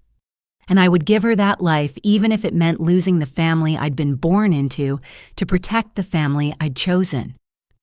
2 days after Emma's interview, I was folding laundry in Sarah's guest room when my phone erupted with notifications. Text after text, call after call, all variations of the same message. Turn on the news. Did you see what happened? Ashley's arrest is everywhere. With trembling hands, I grabbed the remote and switched on the local news. The footage was surreal, a breaking news banner reading, "Local woman arrested for assault attacks officers," played under shaky helicopter footage of my parents' house surrounded by police cars. Sarah rushed in from the kitchen. "Miranda, are you watching this?" The news anchor's voice filled the room. "We're following breaking news from Westwood Heights, where 24-year-old Ashley Bennett was arrested this afternoon on charges of assault, theft, and conspiracy. The situation escalated when Bennett allegedly attacked officers during the arrest. We go now to our reporter on the scene." The camera cut to a young reporter standing at the end of my parents' driveway, the familiar mansion looming behind her. "Thanks, Janet. What started as a routine arrest turned violent when Ashley Bennett refused to comply with officers and became physically aggressive. We've obtained exclusive footage from a neighbor's security camera." The grainy footage showed 3 police cars pulling up to the house. Officers approached the door calmly, professionally. My father answered, his body language shifting from annoyance to alarm as they explained their purpose. Then Ashley appeared, and even from a distance, her rage was visible. My phone rang Detective Rodriguez. "Miranda, I wanted to warn you that footage of the arrest is circulating. Are you somewhere safe?" "I'm watching it on the news right now," I said, unable to look away from the screen. "We didn't anticipate media attention this quickly. Are you prepared for this to be public?" On screen, the footage showed Ashley grabbing something the crystal vase and hurling it at an officer. Even without audio, you could see her screaming the violence in every movement as officers tried to subdue her. "She did this to herself," I said, surprising myself with my steadiness. "I'm not hiding anymore." The news coverage continued with witness interviews. Mrs. Patterson from next door looking shaken but determined. "I've lived here 30 years. That family always seemed perfect from the outside, but we heard things, saw things. That poor older daughter Miranda, she tried so hard to keep peace. But you can't keep peace with violence." The reporter revealed more details. Ashley had barricaded herself in her room after the initial confrontation, live streaming on Instagram, ranting about persecution and jealous sisters. The stream had been saved by viewers before she deleted it, and clips were already viral. Catherine arrived as they played excerpts from Ashley's live stream. My sister looked unhinged, makeup-smeared hair, wild, screaming into her phone camera. "This is what jealousy looks like," Ashley shrieked in the clip. "My own sister trying to destroy me because she can't stand that I'm beautiful and she's just a pathetic single mother. She probably hurt herself for attention. You all know me. Would I hurt anyone?" The comments scrolling beneath the video told a different story. Former classmates, co-workers from her brief employment attempts, and service workers from places she frequented all shared stories of Ashley's violence entitlement and cruelty. "She threw hot coffee at me because I put too much foam on her latte," one comment read. "She keyed my car for getting a promotion she wanted at a job she'd already quit," read another. "I dated her for 2 weeks. She broke my laptop when I didn't text back fast enough. Run, Miranda, run." The arrest footage continued. After the live stream officers had used a negotiator to convince Ashley to come out, she emerged wearing designer workout clothes, full makeup, despite the chaos she'd actually taken time to prepare for her arrest, like it was a photo shoot. The officer she attacked, Officer Williams, sustained minor injuries. The reporter continued. "We've learned Bennett is also facing charges of assault on a peace officer resisting arrest and destruction of property." The camera panned to my parents' front door where my mother stood speaking to another group of officers. Even from a distance, her rigid posture screamed displeasure, not at Ashley's behavior, but at the public spectacle. My phone rang again. This time, it was Grace Jake's mother. "Miranda Emma just saw something about her aunt on the TV at the community center. I got her out of there quickly, but she's asking questions." My heart sank. I'd hoped to shield Emma from the media circus, but in the age of 24-hour news and social media, that was impossible. "Bring her home," I said. "I'll explain in an age-appropriate way." While I waited for them to arrive, more details emerged. The body cam footage had been released due to a procedural error, making it public record before anyone could seal it. The full video was even more damning than the news clips. Ashley's words during the arrest were clear. "Do you know who I am? My father owns half this city. You'll all be unemployed by tomorrow. That bitch is lying about everything. She's always been jealous of me." When Officer Williams tried to handcuff her, she spat at him, kicked Officer Patterson, and tried to scratch Officer Chen's face. It took 3 officers to get her into the patrol car, and even then she managed to damage the interior by kicking the seats and window. "That's our tax dollars at work," Sarah said grimly. "She damaged city property during her tantrum." Catherine was fielding calls from reporters while simultaneously taking notes. "The media attention actually helps us," she said between calls. "Public pressure makes it harder for the DA to offer lenient plea deals. Ashley's behavior today eliminated any sympathy she might have garnered." When Emma arrived, I sat her down gently, choosing my words carefully. "Sweetheart, you might hear some things about Aunt Ashley being in trouble with the police." Emma nodded solemnly. Chloe at the center said she saw Aunt Ashley on TV being bad to police officers. Is that why I can't see her anymore? Aunt Ashley hurt me, and that's against the law, I explained simply. When people break laws, there are consequences. The police are making sure she can't hurt anyone else. Good, Emma said firmly. In school, we learned that if someone hits you, you tell a trusted adult and they get in trouble, even if they're family. The wisdom of first graders never ceased to amaze me. As the day progressed, the story exploded across social media. The hashtag Ashley Bennett, arrested, began trending locally. More victims came forward with stories of Ashley's violence and manipulation.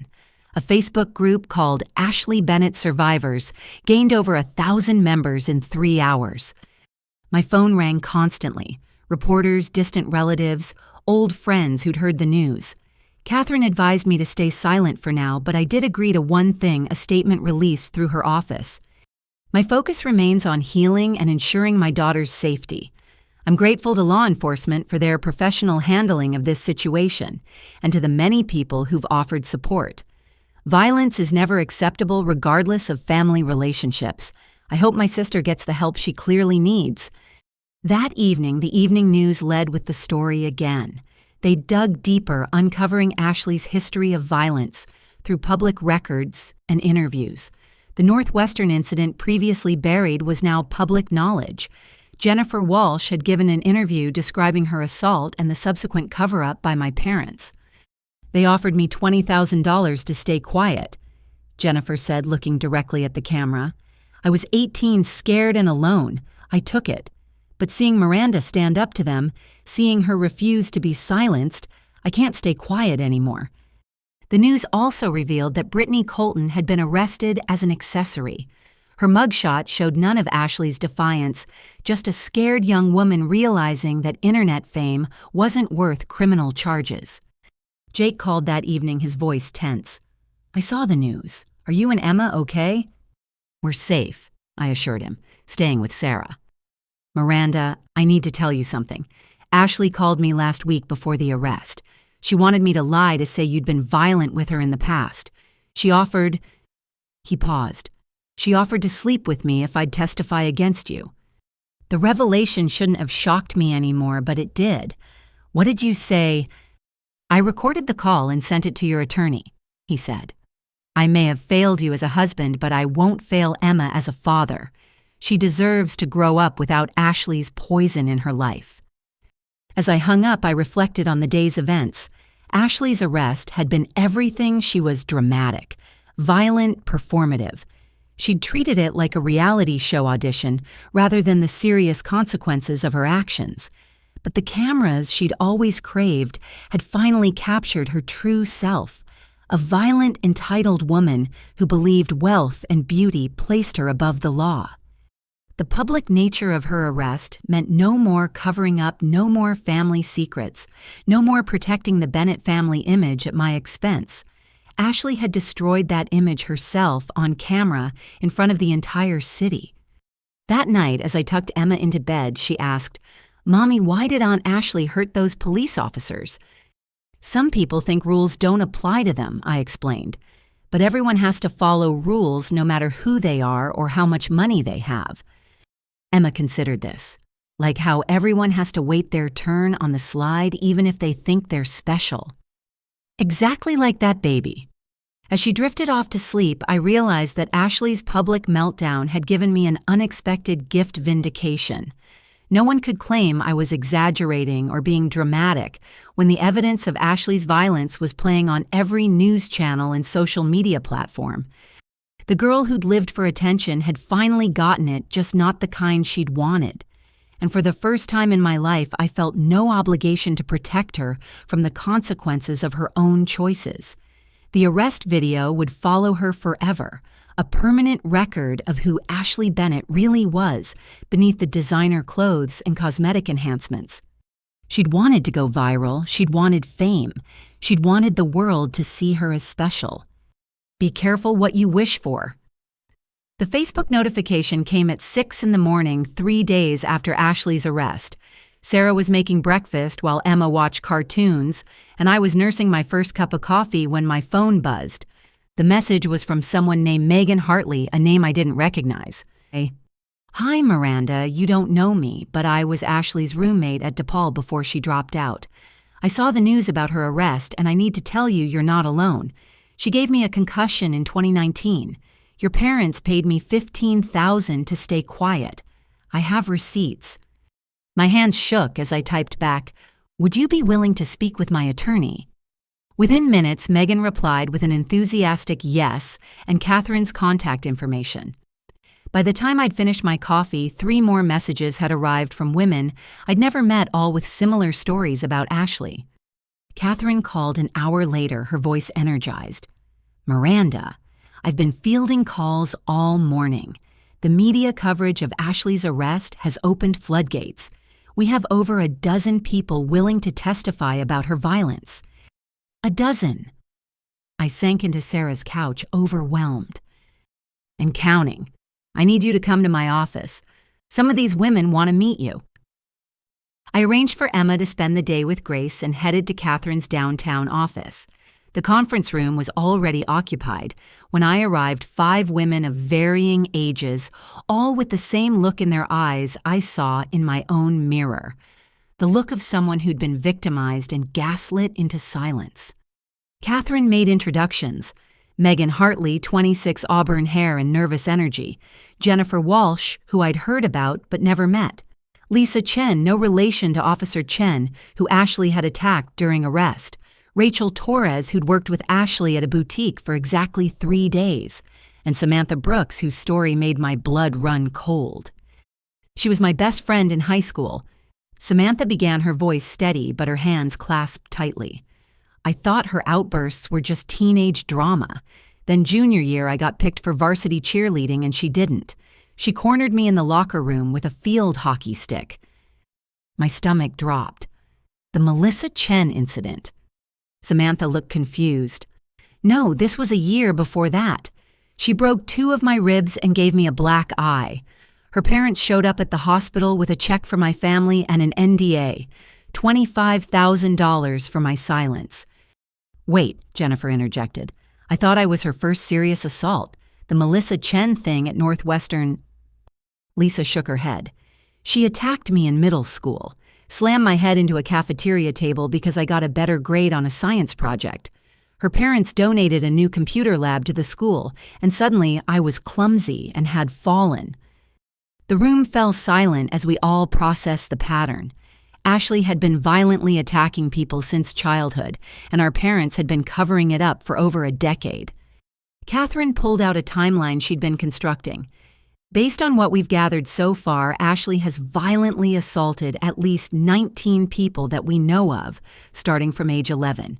Your parents have paid out approximately $300,000 in hush money over the years. $300,000, I whispered. They told me they couldn't help with Emma's medical bills. Megan leaned forward. She wasn't just violent with me, she drugged me. The room's attention snapped to her. I started feeling drowsy whenever I drank anything in our room. I thought I was just stressed from classes. Then one night, I pretended to drink the smoothie she made me but poured it out. I stayed awake and caught her going through my wallet, taking my credit cards. When I confronted her, she attacked me with a hair straightener. The burn scars are still here. She rolled up her sleeve, revealing puckered skin on her forearm. She stole my identity, Rachel added. Opened 3 credit cards in my name during the 2 days we worked together. I'm still dealing with the credit damage 4 years later. Catherine was documenting everything, her legal pad filling with notes. Would you all be willing to testify? Every woman nodded without hesitation. That afternoon, the Facebook group Ashley Bennett Survivors had grown to over 3,000 members. The stories poured in like a dam had burst. Retail workers she'd assaulted, restaurant staff she'd attacked, Uber drivers she'd threatened, classmates, co-workers, neighbors, all with similar tales of violence, theft, and manipulation. One post particularly stood out from a woman named Diana Morse. Ashley Bennett destroyed my small business. She commissioned $5,000 worth of custom jewelry for her modeling portfolio.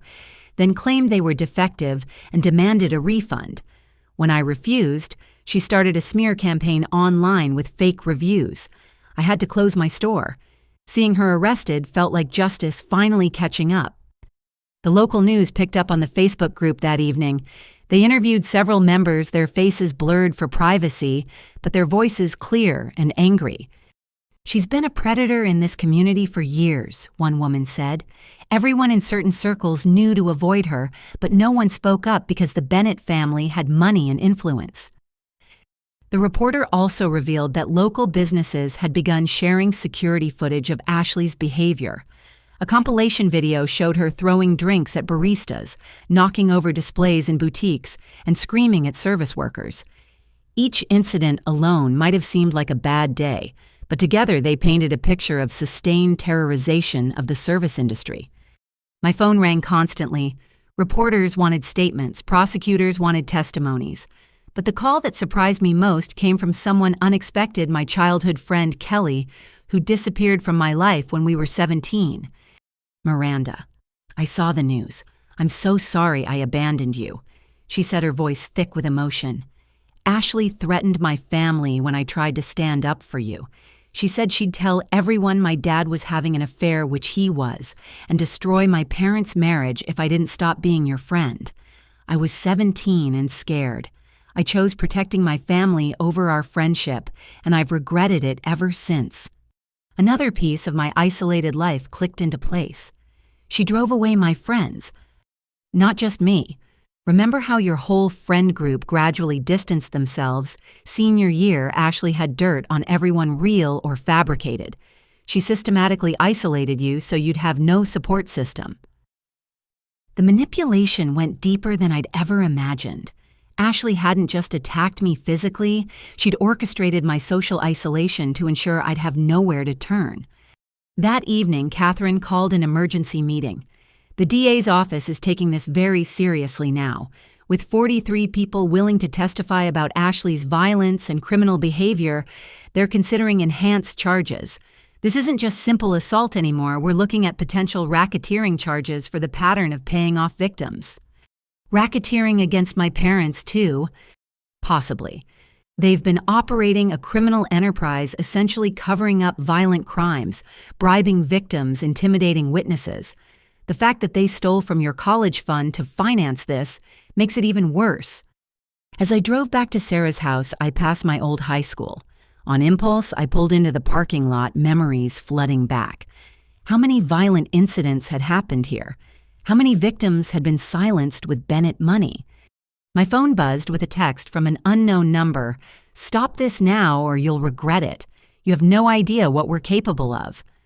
I screenshot it and forwarded it to Catherine immediately. Within minutes, she replied, "That's witness intimidation. Keep documenting everything." When I got home, Emma ran to greet me, chattering about her day with Grandma Grace. As I listened to her innocent joy, I thought about all of Ashley's victims, particularly the young ones like Lisa, attacked in middle school and taught that violence could be bought away.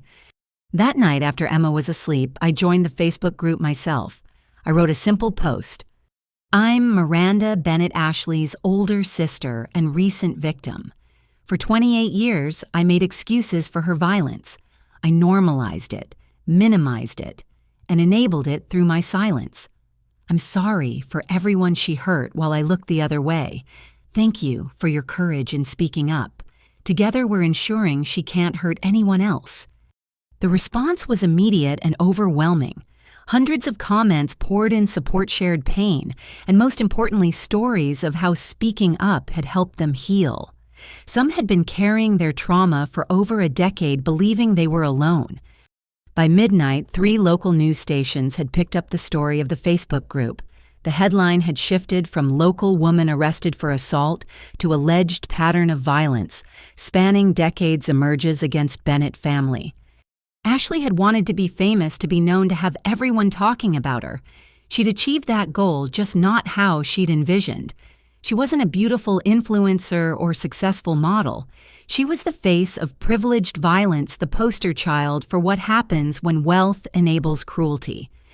As I finally headed to bed, my phone showed one last notification.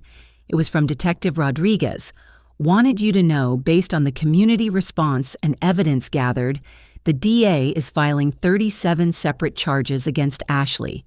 Your courage in speaking up gave dozens of others the strength to do the same. That's how change happens. I thought about the timeline Catherine had showed us, 19 confirmed violent assaults over 13 years, hundreds of thousands in hush money, countless lives disrupted or destroyed, all because two parents couldn't say no to their violent child. But now the community was saying no, loudly, publicly, and in unity. Ashley's reign of terror was over, and from the ashes of her destruction, a community of survivors was rising, ready to ensure that no amount of money could buy silence anymore. The revelation was complete. Westwood Heights would never look at the Bennett family the same way again. And somewhere in a jail cell, Ashley was learning that all the Botox in the world couldn't smooth over the ugly truth of who she really was. The preliminary hearing arrived on a gray March morning that matched my mood perfectly. I dressed carefully in the navy suit Sarah had helped me pick out, professional but not severe, confident but not aggressive. Emma was safely at school with strict instructions to the staff about who could and couldn't pick her up. Catherine met me outside the courthouse, her presence reassuring.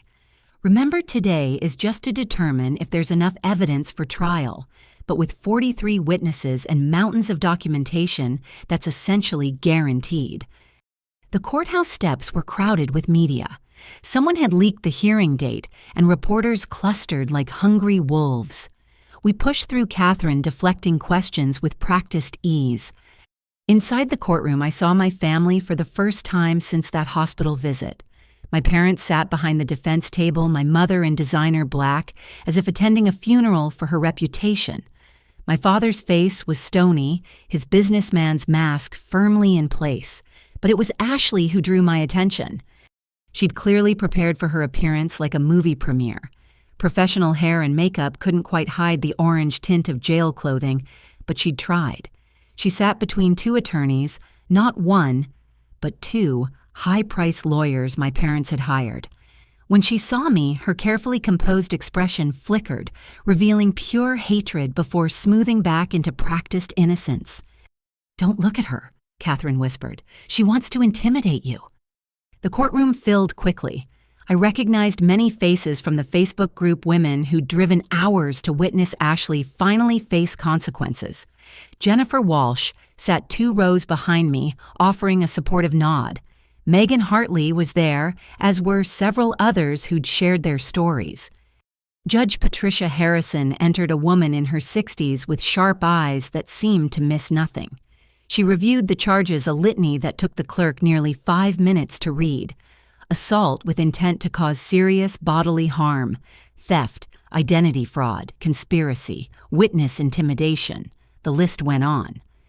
Ashley's lead attorney, Richard Blackwood, stood first. "Your Honor, this is clearly a case of sibling rivalry blown out of proportion. My client is a young woman with no prior criminal record." "Objection!"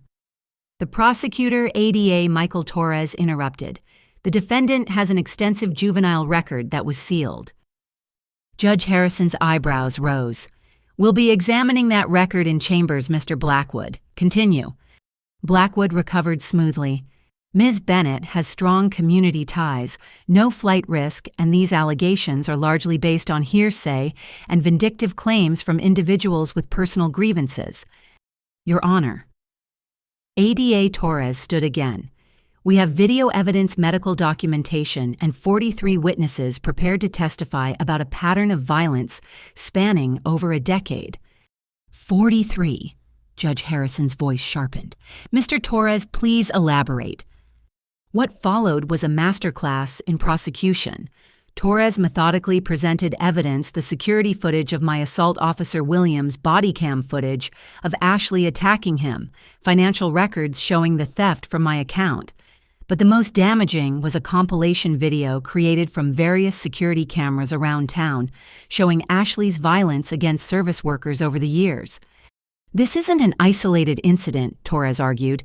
"This is a pattern of escalating violence enabled by wealth and privilege. The defendant believed she was above the law. The people of this state deserve to see that no one is. When Torres called his first witness, I was surprised to see Robert Johnson, my parents' neighbor, who'd called 911. The retired firefighter took the stand with military bearing. "Mr. Johnson, please describe what you witnessed on February 15th. Torres began. Robert's testimony was devastating in its clarity. He described hearing Emma's screams, finding me unconscious in blood, Ashley standing over me with a smile on her face, and my mother's cold response to her injured daughter. In my 30 years as a first responder, Robert said, looking directly at the judge, I've seen a lot of domestic violence. This was one of the most callous displays I've witnessed. The defendant showed no remorse, no concern. She actually seemed pleased with herself. Blackwood tried to cross-examine, suggesting Robert was elderly and might have misremembered. Robert's response was sharp, "Son, I may be 72, but I know the difference between accident and assault. I know what blood spatter from impact looks like versus a fall, and I certainly know what a smile looks like on someone who's just fractured their sister's skull." The judge called for a recess after Robert's testimony. In the hallway, I was approached by several women from the Facebook group. "We're here for you," Lisa Chen said simply. "Whatever happens, you're not alone anymore." When court reconvened, something unexpected happened. During a discussion about bail, my mother suddenly stood up. "Your Honor, may I speak?" Judge Harrison looked surprised but nodded. "This is irregular, Mrs. Bennett, but proceed." My mother walked to the witness box, her designer heels clicking on the floor. For the first time in my life, she looked old, not elderly, but worn down by the weight of years of denial. "I need to tell the truth," she began, her cultured voice wavering. Blackwood jumped up. "Mrs. Bennett, I strongly advise—" "Sit down, Richard," my mother snapped with some of her old fire. She turned to the judge. "Your Honor, I've been a terrible mother. When Ashley was 5, she fell from playground equipment while I was distracted on a business call. The doctor said there was no permanent damage, but I blame myself. I've spent 19 years trying to make up for that moment of inattention." The courtroom was silent, everyone leaning forward. I convinced myself every violent outburst was my fault. Every time she hurt someone, I paid them off and told myself it was protecting her from the consequences of my failure. Her voice cracked. But sitting here, hearing about all these victims, I didn't protect Ashley. I created a monster, and I sacrificed my older daughter to feed that monster's appetites. She looked at me for the first time in years, really looked at me. Miranda tried to tell us. She begged us to get Ashley help. We called her dramatic, jealous, difficult. We stole from her college fund to pay off Ashley's victims. We isolated her from friends who might have supported her. We made her question her own sanity when she was the only one telling the truth. "Mom," Ashley hissed from the defense table, her mask finally cracking. "Shut up, what are you doing?" But Diane Bennett wasn't finished. That day in the hospital, when I said good about Miranda's injury, God forgive me, I meant it. For just a moment, I thought maybe, if Miranda was hurt badly enough, she'd stop fighting us about Ashley. That's how twisted I'd become. I looked at my daughter with a fractured skull and thought about how to use it to protect my other daughter from consequences. She turned to Judge Harrison. "Ashley needs to be held accountable. Real accountability, not the fake consequences we've been buying her out of for years. She's violent, she's escalating, and next time she might kill someone. I should know I've been enabling her for 19 years. The courtroom erupted. Ashley screamed obscenities at our mother while Blackwood desperately tried to control his client. My father sat frozen, his business mask finally cracked to show genuine shock. Judge Harrison banged her gavel repeatedly. "Order Mr. Blackwood control your client or she'll be removed." It took 3 bailiffs to restrain Ashley, who was now screaming threats at everyone, me, our mother, the judge, the prosecutors. Her carefully styled hair came undone, her makeup smeared, and the real Ashley emerged for everyone to see. "You're all jealous!" she shrieked as they dragged her toward the holding area. "Jealous, pathetic losers, I'll destroy all of you.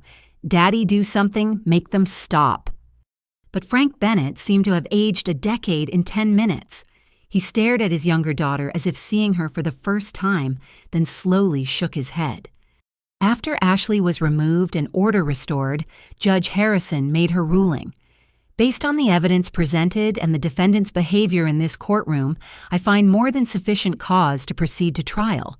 Given the violent nature of the crimes, the pattern of behavior, and the clear threat the defendant poses to the community, bail is denied. The gavel came down with finality. As we left the courtroom, my mother approached. Catherine stepped protectively in front of me, but I touched her arm. "It's okay," I said, though I wasn't sure it was. My mother's perfect makeup was ruined by tears. "I don't expect forgiveness, Miranda. I don't deserve it. But I want you to know I'll testify. I'll tell the truth about everything. The money we stole, the victims, we silenced all of it. It's the least I can do." "Why now?" I asked, my voice harder than intended. "Why not 10 years ago, 5 years ago, before she fractured my skull?" "Because I'm a coward," she said simply. "It took seeing all those women in the courtroom, all those victims, to realize the scope of what we'd done. Each one could have been you. Each one was someone's daughter, sister, friend. And we taught Ashley that they were all expendable." She reached into her purse and pulled out an envelope. "This is a check for your college fund, what we stole plus interest. It won't undo the damage, but Emma deserves her surgery without you struggling." I stared at the check, $75,000, more than enough for Emma's surgery and then some, but it felt like blood money. "I'll think about it," I said, not taking the envelope. That evening, the preliminary hearing was all over the news. The footage of Ashley's meltdown, my mother's confession, the judge's denial of bail, it all painted a picture of privilege crumbling under the weight of justice.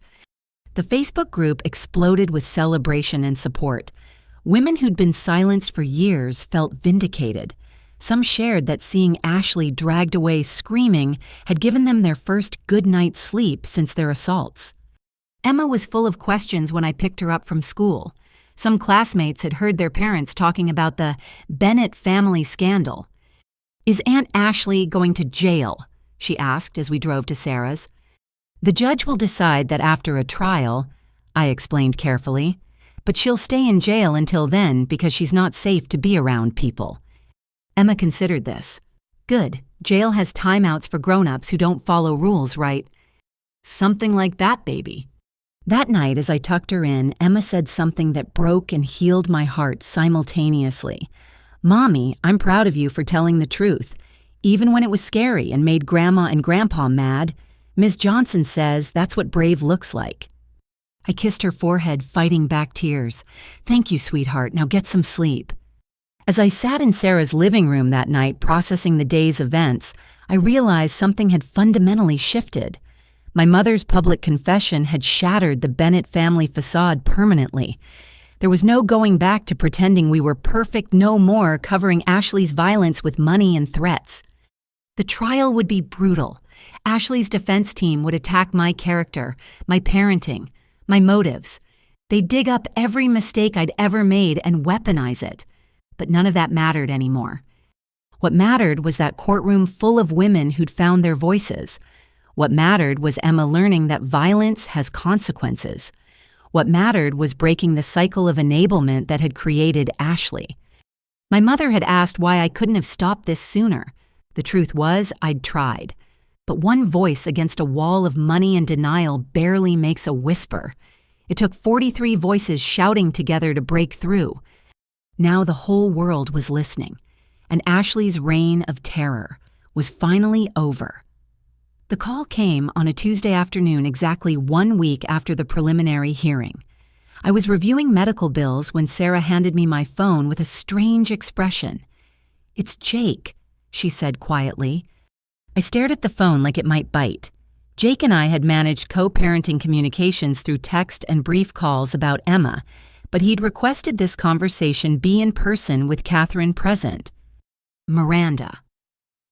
His voice sounded different, clearer than I'd heard it in years. "Thank you for taking my call. I know this is unexpected, but there are things you need to know before the trial.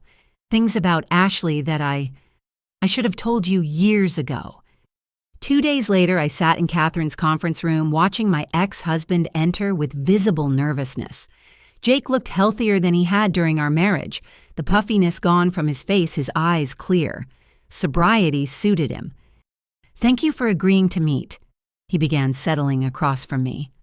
"I know I have no right to ask for your time, but what I have to share could help your case." Catherine clicked on her recorder.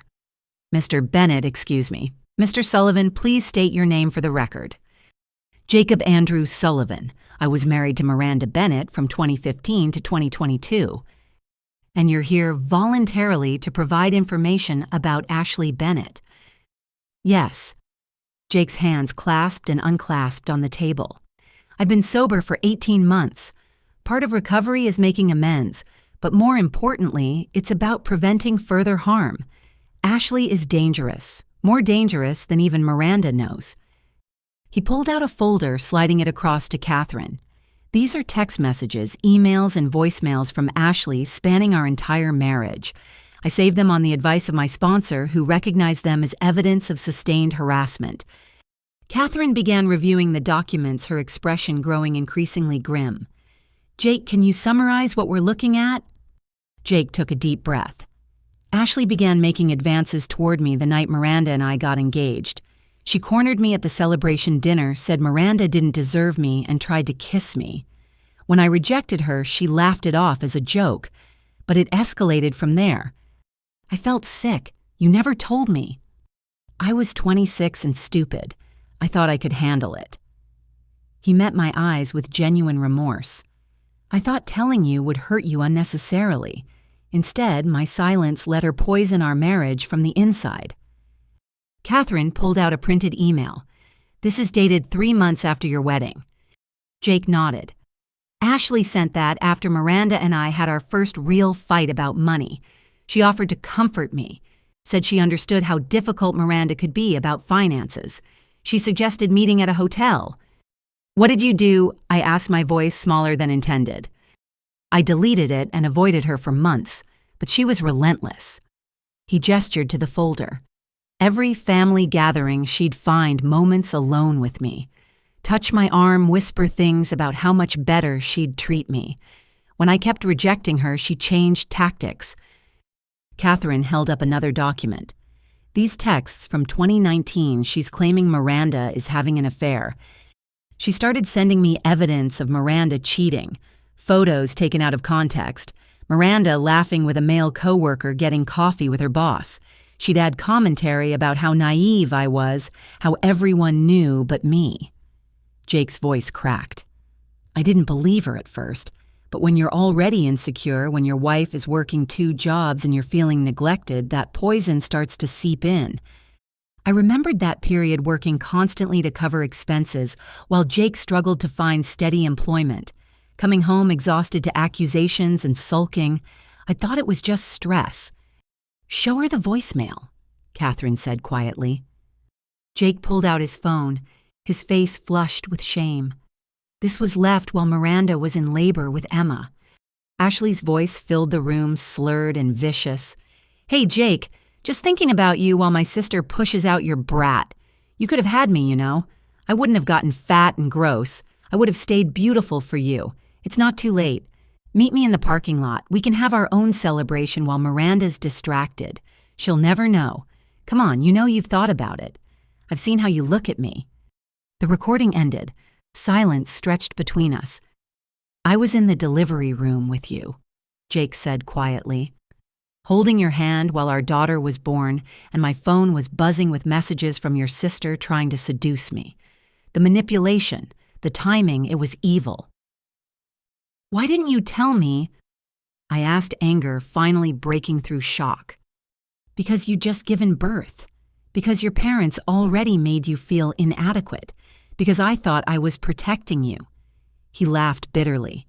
"Instead, I let her erode our foundation until I was weak enough to betray you anyway. Not with her, God, never with her. But I proved her right in the end. I was weak and I did abandon you for someone younger." Catherine continued reviewing evidence. There were dozens of incidents. Ashley showing up at Jake's workplace with lunch, telling his co-workers she was his girlfriend. Sending lingerie to our house with notes suggesting I'd ordered it for him. Creating fake social media profiles to message him constantly. "This is stalking," Catherine said. "Sustained sexual harassment and stalking. Did you ever report it?" "To who?" Jake asked. "Her parents who bankrolled our wedding. The police who knew Frank Bennett owned half the commercial real estate in town. I was a struggling musician married into the Bennett family. Who would have believed me?" He had a point. The power dynamics were complex and toxic. "There's more," Jake said, pulling out a final document. "This is from my therapy sessions. My therapist helped me recognize the pattern. Ashley wasn't just trying to seduce me. She was systematically destroying our marriage. Every fight Miranda and I had, Ashley had planted seeds for weeks before. She'd tell me Miranda was complaining about me to everyone. Tell Miranda I was lazy and unambitious. She played us against each other like a chess master. I thought back to our worst fights. How many had started with something Ashley said, a casual comment about Jake's music career going nowhere, an observation about how tired I looked, how I was letting myself go. Each remark carefully placed to explode later. The week before I left, Jake continued, his voice rough, Ashley sent me photos, doctored images that looked like Miranda with another man. I knew they were fake, but I was already so paranoid, so convinced everyone was lying to me. When I met Brittany at that music festival, she seemed like an escape from the chaos. I'm not excusing what I did. I was a coward and a fool, but Ashley had been working for years to get me to that point. "Who's Brittany?" I asked, then froze. "Wait, not Brittany Colton." Jake nodded miserably. "Ashley introduced us. Said Brittany was a music promoter who could help my career. I found out later she was Ashley's friend planted there to seduce me. The whole thing was orchestrated." The room spun. Ashley hadn't just tried to steal my husband, she'd actively destroyed my marriage using her friend as a weapon. Catherine set down her pen. "Jake, are you willing to testify to all of this at trial?" "Yes." He met my eyes. "Miranda, I know testifying won't undo the damage I caused by leaving, but maybe it can help show the jury what Ashley really is. She's not just violent, she's calculating. She destroyed our marriage for sport." "For sport," I repeated numbly. "That's what Brittany told me later when she was drunk. Said Ashley bet her $5,000 she could break up our marriage within 2 years. Brittany collected her money the day I moved out." I stood abruptly, needing distance from this revelation. Outside Catherine's window, life continued normally. People walking, cars passing, the world spinning on, while mine tilted off axis. "Miranda." Catherine's voice was gentle. "Do you need a break?" "She bet money on destroying my marriage." I turned back to face Jake. "My sister made a game of ruining my life, and you helped her win." "I know." Jake's shoulders slumped. "I've been in therapy twice a week for 18 months trying to understand how I let it happen, how I let her manipulate me into becoming the kind of man who abandons his family. I'm not asking for forgiveness, I don't deserve it, but I want to help stop her from doing this to anyone else." I thought about Emma, about the life we'd built from the ashes of Jake's abandonment, about the nights I'd cried myself to sleep wondering what I'd done wrong, all orchestrated by my own sister. "Fine," I said finally. "Testify. Tell them everything. But Jake, this doesn't make us okay. This doesn't erase the past 2 years of single motherhood of Emma, asking why Daddy doesn't live with us anymore, of struggling to pay bills alone." "I know," he said quietly. "I'm working on being a better father. Grace, Mom, she's been helping me understand the damage I caused. I want to be present for Emma to support you both financially and emotionally. Not because I think it'll win you back, but because it's right." As the meeting concluded, Jake handed me one final item, a check. 18 months of back child support plus interest, he explained, and a separate fund for Emma's therapy. I know money doesn't fix what I broke, but she shouldn't suffer because of my failures. After he left, I sat with Catherine, processing everything. "This changes our approach," she said. "Ashley isn't just impulsively violent, she's a predator who stalks, manipulates, and destroys lives strategically. With Jake's testimony plus the other victims, we can show a pattern of behavior that goes beyond simple assault." That evening, I told Sarah everything. She listened with growing horror as I explained how Ashley had orchestrated my marriage's destruction. "That's sociopathic," Sarah said finally. "Who does that to their own sister?" "Someone who sees people as toys," I replied. "Someone who's never faced consequences." Emma bounced in from playing outside, full of stories about school. As I listened to her chatter, I thought about how Ashley had tried to poison this too, visiting Emma at school, planting seeds of doubt about my love for her. But she'd failed there. Emma's love was pure and fierce and unshakable. Ashley could destroy marriages, reputations, and bodies, but she couldn't destroy the bond between my daughter and me. That night, I called Grace. "Jake told me everything," I said without preamble. "I know," she replied gently. "I've been encouraging him to be honest. Miranda, I'm sorry. I should have seen what was happening. Should have protected you both better." "It wasn't your job to protect me from my own sister." "It was my job to protect my family," Grace said firmly. "And you're my family. You gave me my granddaughter. You tried to make my son a better man. I failed you both by staying silent when I saw the dysfunction." We talked for an hour. Grace shared her own observations of Ashley's behavior, things she'd noticed but hadn't understood at the time. The pattern became clearer with each story. As I prepared for bed, my phone buzzed with a text from Jake. "I know today was hard. Thank you for listening. I promise to do better by Emma. She deserves a father who protects her from people like Ashley, not one who enables them. I'm committed to being that father." I didn't reply, but I saved the message. Maybe someday when the wounds weren't so fresh, we could build something new, not a marriage, but a partnership focused on Emma's well-being. Ashley had bet she could destroy my marriage in 2 years. She'd won that bet. But in winning, she'd revealed herself as something far worse than anyone imagined. Not just violent, but calculating. Not just entitled, but predatory. And now, with Jake's testimony added to the mountain of evidence, she would face consequences that no amount of money could buy her way out of. The trial couldn't come soon enough. The morning of Ashley's trial arrived with unexpected April sunshine that felt almost mocking in its brightness. I dressed carefully in a charcoal gray suit, my hands steady despite the churning in my stomach. Emma had made me a good luck card the night before, a drawing of us holding hands under a rainbow with "Be Brave Mommy" written in purple crayon. The courthouse was a circus.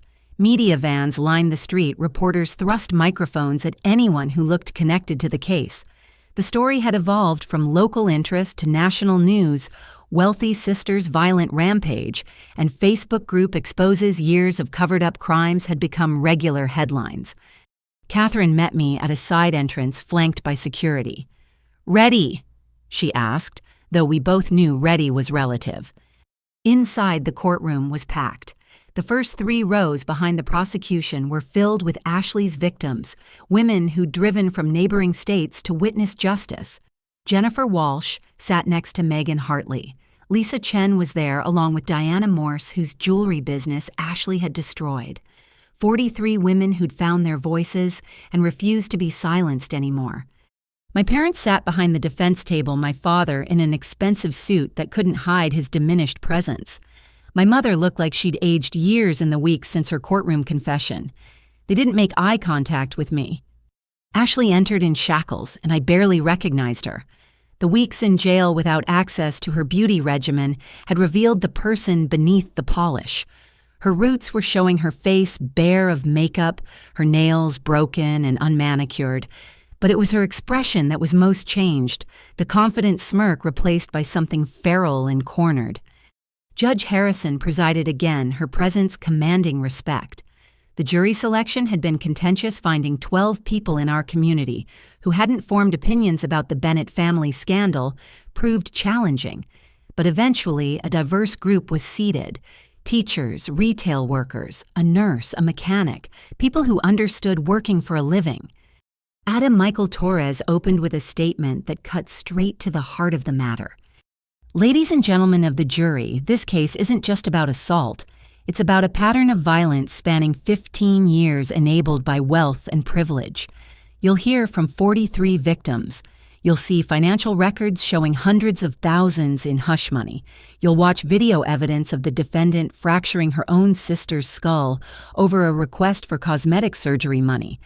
But most importantly, you'll see how justice was repeatedly denied until one woman, Miranda Bennett, finally said, "Enough." Richard Blackwood's defense opening was predictable. Ashley was mentally ill, traumatized by a childhood head injury, failed by parents who didn't get her proper help. She wasn't responsible for her actions. Society had failed her.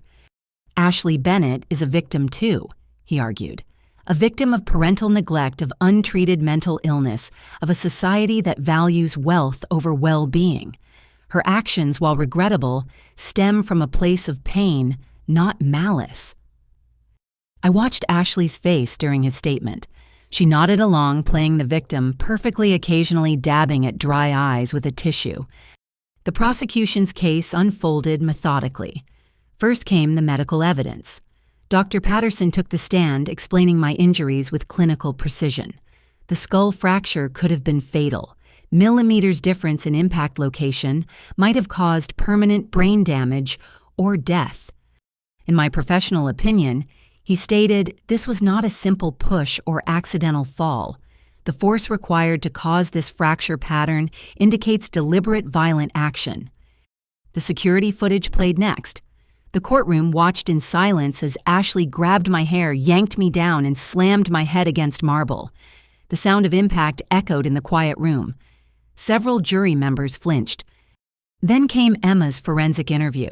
Judge Harrison had ruled it admissible to spare my daughter from testifying.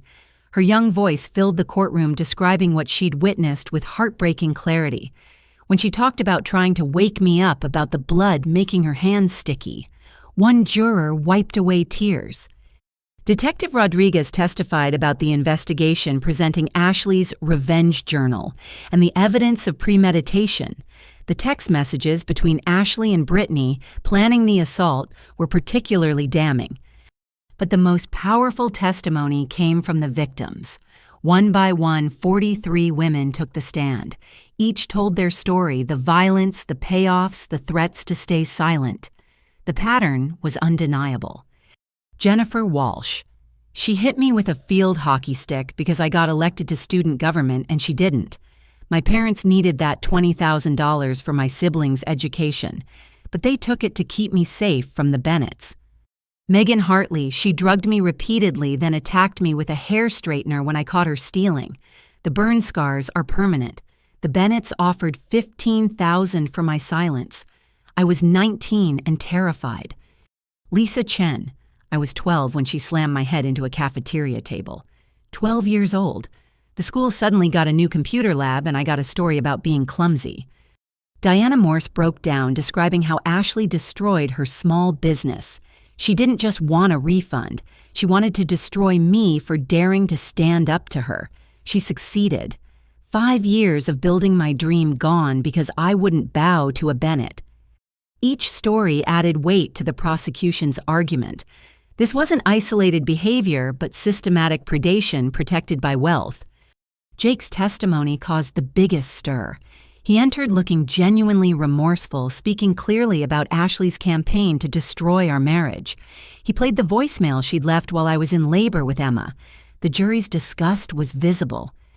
She made a bet with Brittany Colton, Jake testified. $5,000 that she could break up our marriage within 2 years. She won. Blackwood tried to discredit him on cross-examination, painting him as a bitter ex-husband. But Jake remained steady. I'm not proud of my actions. I failed my wife and daughter. But that doesn't change what Ashley did. She systematically destroyed our marriage for entertainment. My mother testified for the prosecution as promised. Her transformation was complete, the polished society woman replaced by someone haunted by their choices. We created a monster. she said simply. Every time Ashley hurt someone, we paid them off. We taught her that violence had a price tag, usually between $15,000 and $25,000. We stole from Miranda's college fund to finance Ashley's crimes. We chose preserving our image over justice, over our older daughter's safety, over basic human decency. Why? Torres asked gently. Why did you enable this for so long? My mother's voice broke. Because admitting Ashley was violent meant admitting we were failures as parents. It was easier to blame the victims, to gaslight Miranda, to throw money at problems. We convinced ourselves we were protecting Ashley. Instead, we were creating a predator. The defense's case was weaker. They brought in a psychiatrist who'd never actually treated Ashley to testify about potential mental illness. They tried to paint the victims as money-hungry opportunists. They suggested I was jealous of my beautiful younger sister. But their biggest mistake was putting Ashley on the stand. She'd clearly been coached, but jail had eroded her ability to maintain the performance. She started well enough crying about her difficult childhood, her struggles with mental health, her jealous sister, who'd always resented her. Then Torres began cross-examination. Ms. Bennett, you testified that you've struggled with mental health issues. Which doctors have treated you? Ashley faltered. Various doctors over the years. Can you name one? I don't remember specifically. Torres pulled out records. Because according to our investigation, you've never seen a mental health professional.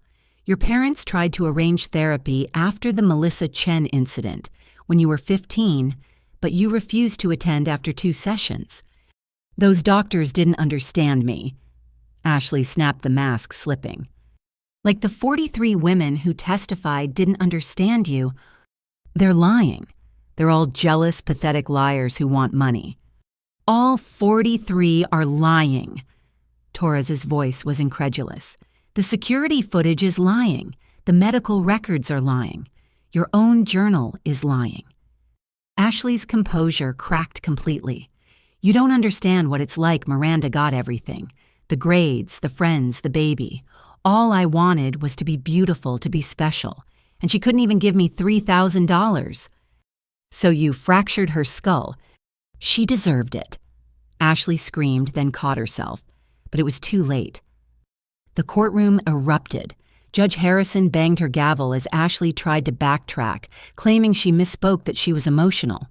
But the jury had seen the truth, the entitled rage that drove her violence. Closing arguments were formalities after that. Torres painted a picture of systematic violence enabled by privilege, while Blackwood desperately tried to salvage his client's image. But Ashley's own words, she deserved it, hung over everything. The jury deliberated for only 4 hours.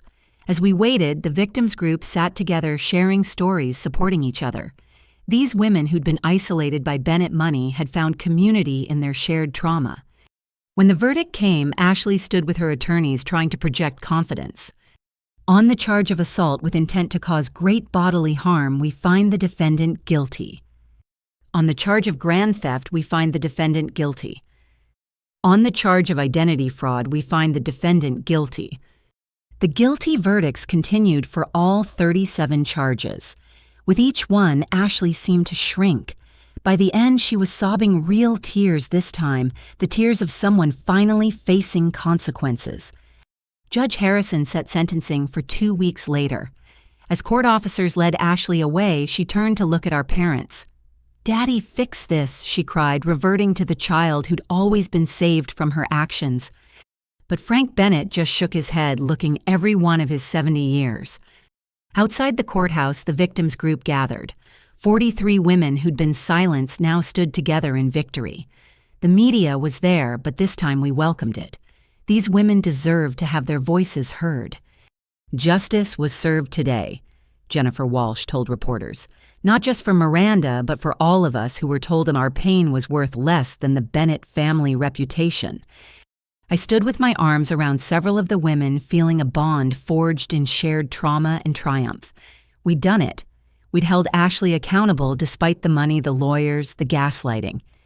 That evening, I tucked Emma into bed at Sarah's house.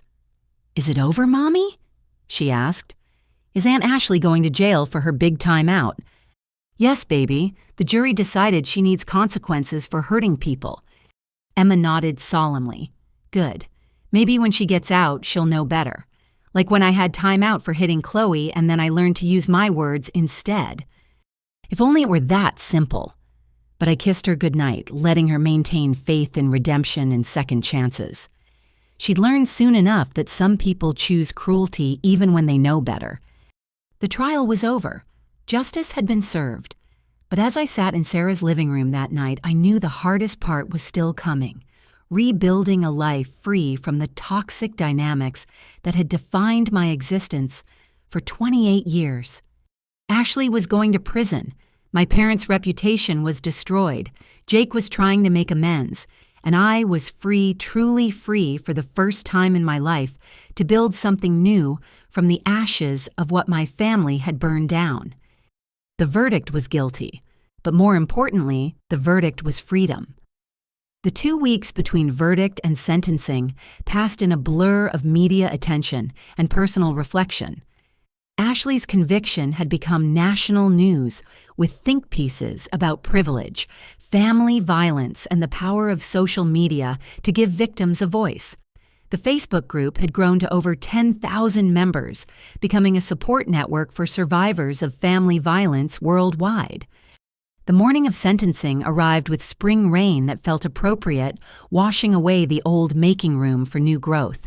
The courthouse was even more packed than during the trial, with victims' rights advocates joining Ashley's survivors to witness justice completed. I sat in the front row with Catherine, Sarah, and Grace. Jake was there too, in the row behind, maintaining respectful distance while showing support. My parents sat across the aisle, my mother clutching tissues, my father staring straight ahead with hollow eyes. Ashley was brought in looking haggard. Jail had stripped away every artifice, revealing the angry, entitled person she'd always been beneath the polish. She didn't look at anyone, keeping her eyes fixed on the defense table. Judge Harrison began with victim impact statements. One by one, women stood to address their attacker directly. Jennifer Walsh went first. "Ashley, you gave me a concussion and nightmares that lasted years. But worse, you made me doubt my worth. The $20,000 your parents paid felt like the price tag on my pain. Today I take my power back." Megan Hartley showed her burn scars. "These are permanent reminders of your violence, but they're also reminders that I survived, that I'm stronger than you ever imagined. Your attacks didn't break us, they revealed your weakness." Diana Morse spoke about rebuilding. "You destroyed my business, but not my spirit. I started over, stronger and wiser. Your cruelty taught me resilience I didn't know I had."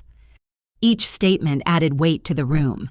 Ashley kept her head down, whether from shame or strategy, unclear. Then it was my turn. I'd written and rewritten my statement dozens of times, trying to capture 28 years of dysfunction in a few minutes. Standing at the podium facing my sister, I spoke from the heart. "Ashley, you're my sister. I protected you from playground bullies, helped you with homework, made excuses for your behavior for decades. In return, you systematically destroyed my life. You isolated me from friends, sabotaged my marriage, stole my money, traumatized my daughter, and fractured my skull. But here's what you never understood. You didn't break me. Every attack made me stronger. Every manipulation taught me to recognize truth. Every moment of violence showed me what I refused to become. You thought you were special, above consequences, entitled to whatever you wanted. Today you learn what I've known my whole life: actions have consequences. I don't hate you, Ashley. I pity you. You had every advantage: wealth, beauty, parents who would do anything for you. You could have been anything, done anything. Instead, you chose violence and cruelty. That's not my failure or our parents' failure. That's your choice. I hope prison gives you what our parents never did: boundaries, accountability, and the chance to change. But whether you take that chance is up to you. I'm done enabling, done excusing, done accepting abuse as the price of family. My daughter will grow up knowing that love doesn't hurt, that family protects, rather than harms that violence is never acceptable. You fractured my skull, but you freed my spirit. For that, ironically, I thank you. I returned to my seat as Ashley finally looked up. For just a moment, I saw something in her eyes, recognition, regret, before the familiar hardness returned. Ada Torres addressed the court next, detailing the scope of Ashley's crimes. Your Honor, the defendant has shown a pattern of escalating violence over 15 years. 43 documented victims, hundreds of thousands in hush money, 0 genuine remorse. She poses a clear danger to society. We request the maximum sentence on all charges. Blackwood made a final plea for leniency, citing Ashley's age, lack of prior convictions, thanks to the cover-ups and potential for rehabilitation. But his heart wasn't in it. Even he seemed to recognize the futility. Judge Harrison called a brief recess before pronouncing sentence. When we reconvened, the courtroom fell silent. Ms. Bennett, please rise. Ashley stood shakily, flanked by bailiffs. The court has reviewed extensive evidence, victim testimony, and psychological evaluations. You've been convicted of 37 charges ranging from assault to fraud. The pattern of behavior demonstrated shows not momentary lapses in judgment, but calculated cruelty spanning years. Your privileged background, far from being a mitigating factor, makes your crimes worse. You had every opportunity to seek help to change course, to make amends. Instead, you escalated, enabled by parents who valued reputation over justice. The court sentences you to 15 years in state prison. Additionally, you are ordered to pay full restitution to all victims, totaling $437,000. Upon release, you'll have 5 years probation with mandatory psychological treatment and no contact with any victims, including your sister and niece. The gavel came down with finality. Ashley's reaction was explosive. 15 years for what? For teaching my ungrateful sister a lesson. This is insane. Daddy, do something. But Frank Bennett sat frozen, the reality of his daughter's fate settling over him like a shroud. As bailiffs moved to take Ashley away, she turned to me with pure hatred. You destroyed our family. I hope you're happy. Our family was already destroyed, I replied quietly. I just stopped hiding it. She lunged toward me, but the bailiffs were ready, restraining her as she screamed obscenities. The last image of Ashley was her being dragged away, designer shoes, scuffing against the floor, voice hoarse, from screaming about unfairness and jealousy. When the courtroom cleared, my parents approached. We hadn't spoken since my mother's testimony. Miranda. My father began, then stopped, seemingly at a loss. We're going away, my mother said quietly. Selling the house, liquidating assets to pay Ashley's restitution, your father's retiring. We need to figure out who we are without the lies. Where will you go? I asked, surprised by the concern in my voice. Florida, maybe. Somewhere we can start over. Somewhere people don't know the Bennett name. She hesitated. I put something in your mailbox. Not money, you were right to refuse that. Something else. Something I should have given you years ago. They left without asking about Emma, without seeking forgiveness. Perhaps they knew neither was possible yet. That evening, the survivors group held a celebration at a local restaurant. 43 women who'd been isolated by Bennett money, now bound by shared triumph. We toasted justice, healing, and new beginnings. You gave us our voices back, Lisa Chen said, raising her glass to me. We gave each other our voices back, I corrected. I couldn't have done this alone. The media coverage of the sentencing was extensive. Opinion pieces debated whether 15 years was too harsh or too lenient. The Facebook group became a model for survivor advocacy, with similar groups forming nationwide. Ashley's story became a cautionary tale about privilege without accountability. When I got home to Sarah's that night, I found the package my mother had left. Inside was a worn leather journal, my grandmother's diary from when my mother was young. A note was attached. Your grandmother saw the darkness in me early, tried to warn me about the dangers of valuing appearance over substance. I didn't listen. Maybe understanding where I went wrong will help you avoid my mistakes. She would have been proud of your courage. Mom. I spent hours reading my grandmother's words, seeing my mother's childhood through wiser eyes. The patterns were there, the emphasis on perfection, the inability to admit fault the way image mattered more than truth. My grandmother had tried to break the cycle. My mother had failed, but I had succeeded. Emma woke up as I was closing the journal. Mommy, did Aunt Ashley get her big consequence? Yes, baby. She's going to prison for a long time. Emma considered this. Will she learn to be nice there? I don't know, sweetheart. That's up to her. I hope she does, Emma said with 6-year-old sincerity. It's sad to be mean all the time. Being nice feels better. From the mouths of babes. A week later, I met with Catherine to discuss the restitution distribution. The $400,000 would be divided among Ashley's victims, with a portion going to establish a fund for future family violence survivors. You could take a significant amount, Catherine noted. Your medical bills, lost wages, pain and suffering, you have the strongest claim. I want enough to cover Emma's surgery and establish her college fund. The rest should go to the women who've waited years for acknowledgement. Catherine smiled. You're breaking the Bennett pattern of greed along with everything else. Jake had started regular visitation with Emma, supervised at first, but gradually building trust. He'd maintained sobriety, attended every therapy session, and began rebuilding his relationship with our daughter. We weren't friends, too much damage for that, but we were becoming effective co-parents. 3 months after sentencing, I received a letter from Ashley. I almost threw it away, unopened, but curiosity won. Her handwriting was still perfect, even from prison. Miranda. They make us write apology letters in therapy here. This is attempt number 23. The others were lies. I hated you from the moment you were born. You were smarter, kinder, more loved despite their claims otherwise. Every achievement of yours felt like a theft from me. Every moment of attention you received was attention I deserved. I'm not sorry for wanting what you had. I'm not even sorry for trying to take it. I'm sorry I was stupid enough to get caught. Prison is hell for someone like me. No beauty treatments, no designer clothes, no one who cares about my Instagram follower count. But here's the thing, I still don't think I did anything wrong.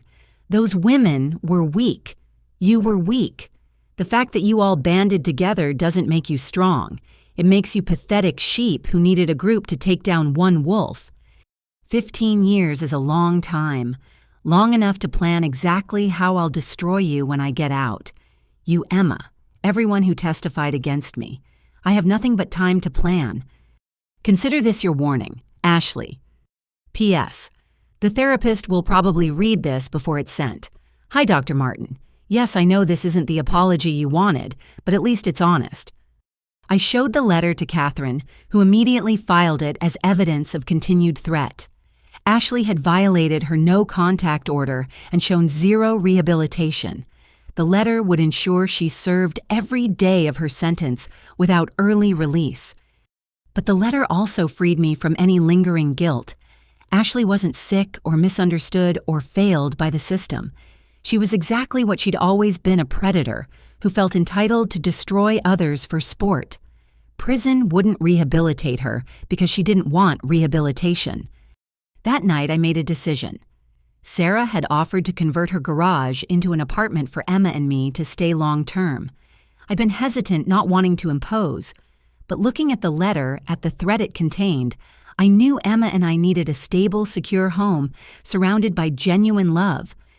We'd love to stay, I told Sarah over dinner. If you'll have us. Finally, Sarah laughed. I've already got contractors lined up. Emma can help design a room. As Emma excitedly discussed paint colors and butterfly decorations, I felt something I'd almost forgotten existed: peace.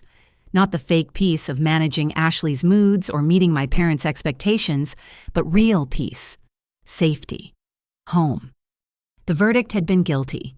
The sentence had been just. But the real victory was simpler. Emma and I were free to build a life based on truth, love, and healthy boundaries. Ashley was behind bars, but more importantly, she was out of our heads and hearts. The space she'd occupied with her violence and manipulation was filling with something better: genuine relationships, self-respect, and hope for a future free from fear. 15 years. Long enough for Emma to grow up, graduate high school, maybe even college.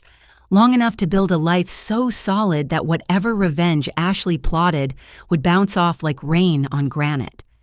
She could plan all she wanted from her prison cell. We'd be too busy living to notice. 6 months after Ashley's sentencing, autumn painted the world in shades of gold and crimson, marking not just a change in seasons, but a transformation in our lives. The garage apartment at Sarah's house had become a real home, with Emma's artwork covering the walls and a small garden we'd planted together thriving by the entrance. The morning started like many others, with Emma chattering over breakfast about her second-grade adventures. But the mail brought an unexpected surprise that would shift our healing journey in ways I couldn't have imagined. "Miranda, you need to see this," Sarah said, handing me an official-looking envelope from the state legislature. Inside was an invitation that made my hands tremble. The Judiciary Committee was holding hearings on a bill inspired by our case legislation to close loopholes that had allowed financial abuse within families and to strengthen protections for victims of family violence. "They're calling it Miranda's Law," Sarah read over my shoulder. "They want you to testify next week." The weight of it settled over me. My name attached to legislation that could protect others from what I'd endured. It felt surreal. That afternoon, Catherine called with more news. "The district attorney's office has been investigating your parents' financial crimes based on the trial evidence. They've uncovered a pattern of tax evasion and money laundering connected to the victim payoffs. Your father's facing federal charges." The Bennett empire, built on commercial real estate and criminal cover-ups, was crumbling. I felt no satisfaction, only a hollow sadness for the waste of it all. The next few days blurred with preparation for the legislative testimony. Catherine helped me craft a statement that balanced personal experience with policy recommendations. The Facebook support group rallied, with hundreds of members writing to their representatives in support of the bill. Jake called the night before I was due to testify. "I saw the news about the hearing. Miranda, I'm proud of you." Emma asked if she could watch on the live stream during her lunch break at school. I told her it was up to you. "She wants to watch." The idea of Emma seeing me testify about family violence made me pause. She said her mom is a hero, making sure bad people can't hurt families anymore. Her words. His voice carried a mix of pride and regret. "You're showing her what courage looks like." The legislative hearing room was intimidating: wood-paneled walls, formal seating cameras recording every word for public record. But the gallery was filled with familiar faces, survivors from our group. Catherine, Sarah, even Grace had driven down to support me. When my turn came, I sat before the committee, 7 legislators who would decide whether our pain could prevent future suffering. "My name is Miranda Bennett." I began, my voice steady despite the cameras. 6 months ago, my sister fractured my skull because I wouldn't give her money for cosmetic procedures. But the real crime started decades earlier, when my parents began paying off her victims to avoid consequences. I laid out the pattern: 19 documented assaults over 13 years, hundreds of thousands in hush money victims silenced by wealth and power. I explained how existing laws had failed us, how financial abuse within families was nearly impossible to prosecute, how victims often had no recourse when family members stole their identities or drained their accounts. My parents stole my college fund to pay off my sister's victims. They gave her my banking information, enabling her to steal money meant for my daughter's medical care. Current laws treat family financial abuse as a civil matter, forcing victims to sue relatives they're often still dependent on or afraid of. Miranda's Law would change that. Committee member Senator Patricia Hawkins leaned forward. "Ms. Bennett, your case has opened many eyes to these issues, but some argue this law could be used vindictively in family disputes. How do we protect against that?" "The same way we protect against false accusations in any crime," I replied, "through evidence investigation and due process. But right now, victims like me have no process at all. We're told family matters are private, that theft is just borrowing, that violence is just sibling rivalry. This law doesn't create new ways to hurt families. It acknowledges that some families are already hurting their members. The questions continued for an hour. I shared Sarah's documentation, the pattern of Ashley's escalation, the community impact when one violent person is enabled for years. I spoke about Emma watching her aunt attack me about the message we send children when family violence goes unpunished. When I finished, the committee chair thanked me for my courage. Your testimony has been invaluable. We'll be voting on Miranda's law next month. Outside the Capitol building, reporters waited, but this time I was ready for them. This isn't about revenge or punishment, I told the gathered media. It's about prevention. How many Ashleys are out there escalating because they've never faced consequences? How many Mirandas are being gaslit into silence? This law could save lives. The coverage was immediate and overwhelmingly positive. Miranda's law began trending with thousands sharing their own stories of family financial abuse and violence. The movement had grown beyond my story into something bigger, a reckoning with the ways family ties had been used to enable abuse. That evening, Emma bounded into my arms full of excitement. "I watched you on the computer at lunch. Mrs. Peterson said you're making history." "I'm just trying to keep families safe," I said, hugging her tight. "Like a superhero," Emma declared. "But instead of fighting with punches, you fight with words and laws." From the mouths of babes once again. The next few weeks brought unexpected ripples from the testimony. A publisher reached out about turning our story into a book that could help other survivors. A foundation offered to fund Emma's surgery, completely wanting to ensure no child went without medical care due to family financial abuse. Universities invited me to speak about breaking cycles of violence. But the most meaningful change was personal. Jake had been consistently present for 6 months, never missing a visitation, always respectful of boundaries, while working to rebuild his relationship with Emma. He'd continued therapy, maintained sobriety, and slowly earned back trust.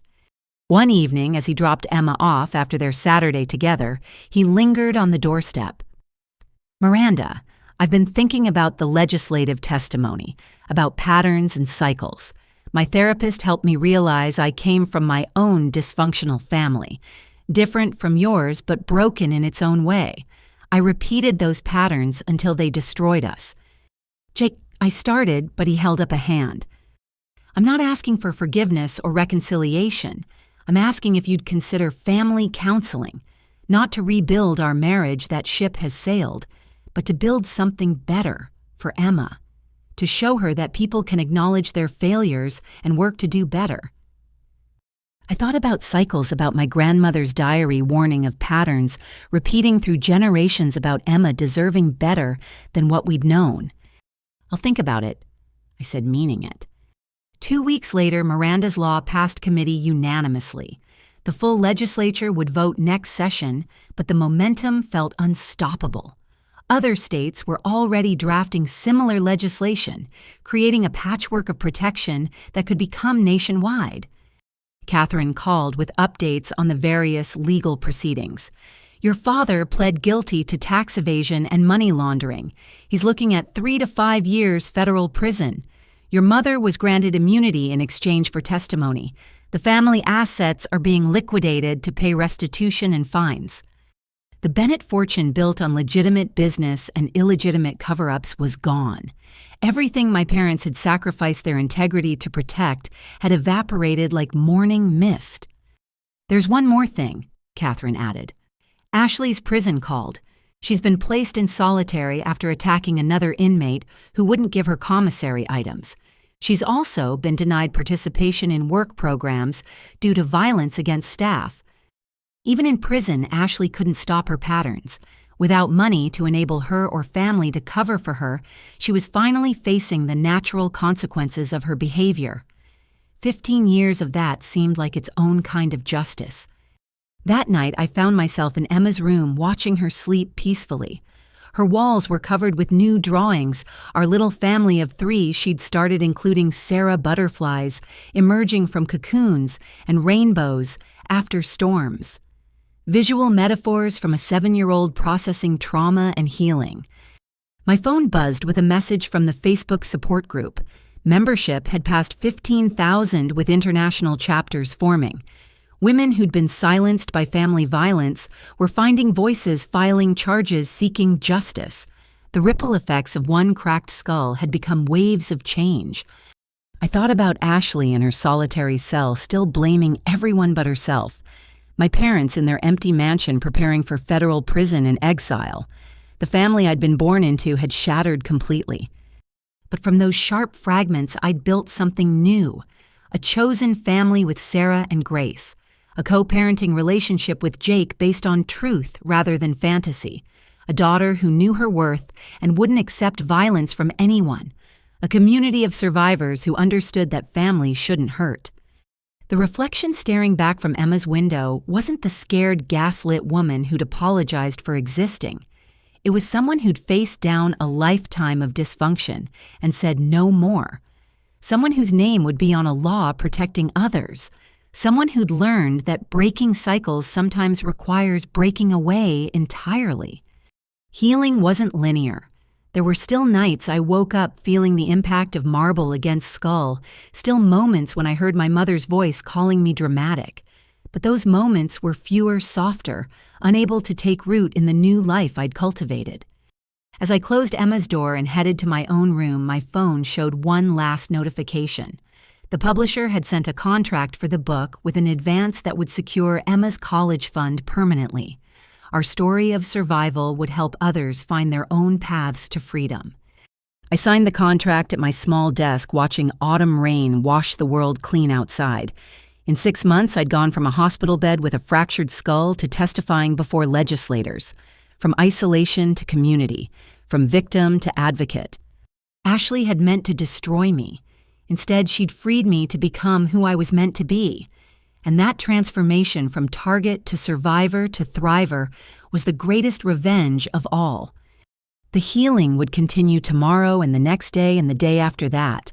But tonight, in our little apartment filled with love and safety and possibility, it was enough to simply be free. 2 years had passed since that morning I woke up with a fractured skull in a hospital bed. 2 years of healing growth and unexpected transformations. As I stood in the kitchen of our new house, yes, our own house, preparing Emma's 8th birthday cake, I marveled at how different life had become.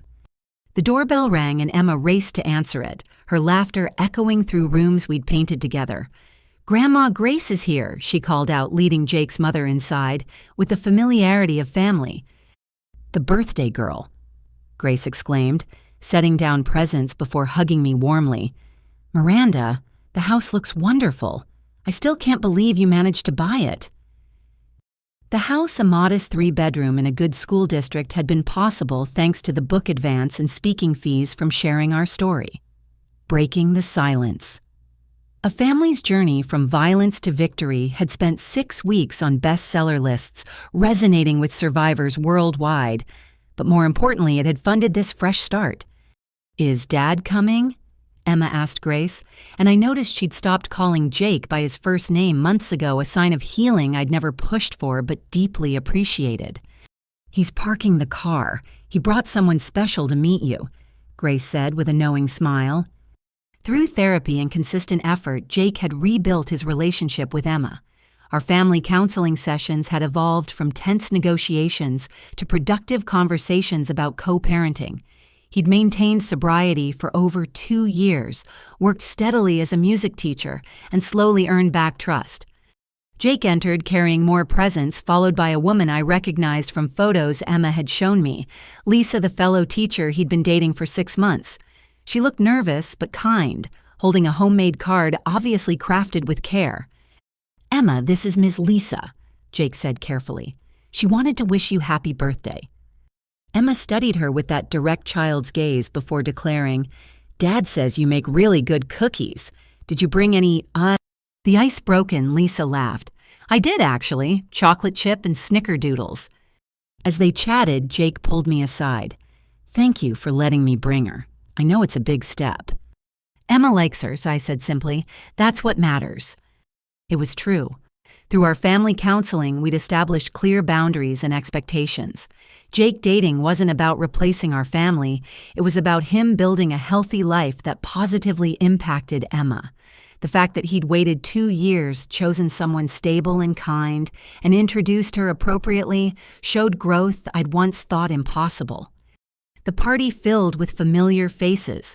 Sarah arrived with her new girlfriend, someone she'd met at a family violence prevention workshop. Several women from our support group came with their children. Friendships forged in shared trauma had become genuine connections based on mutual respect and joy.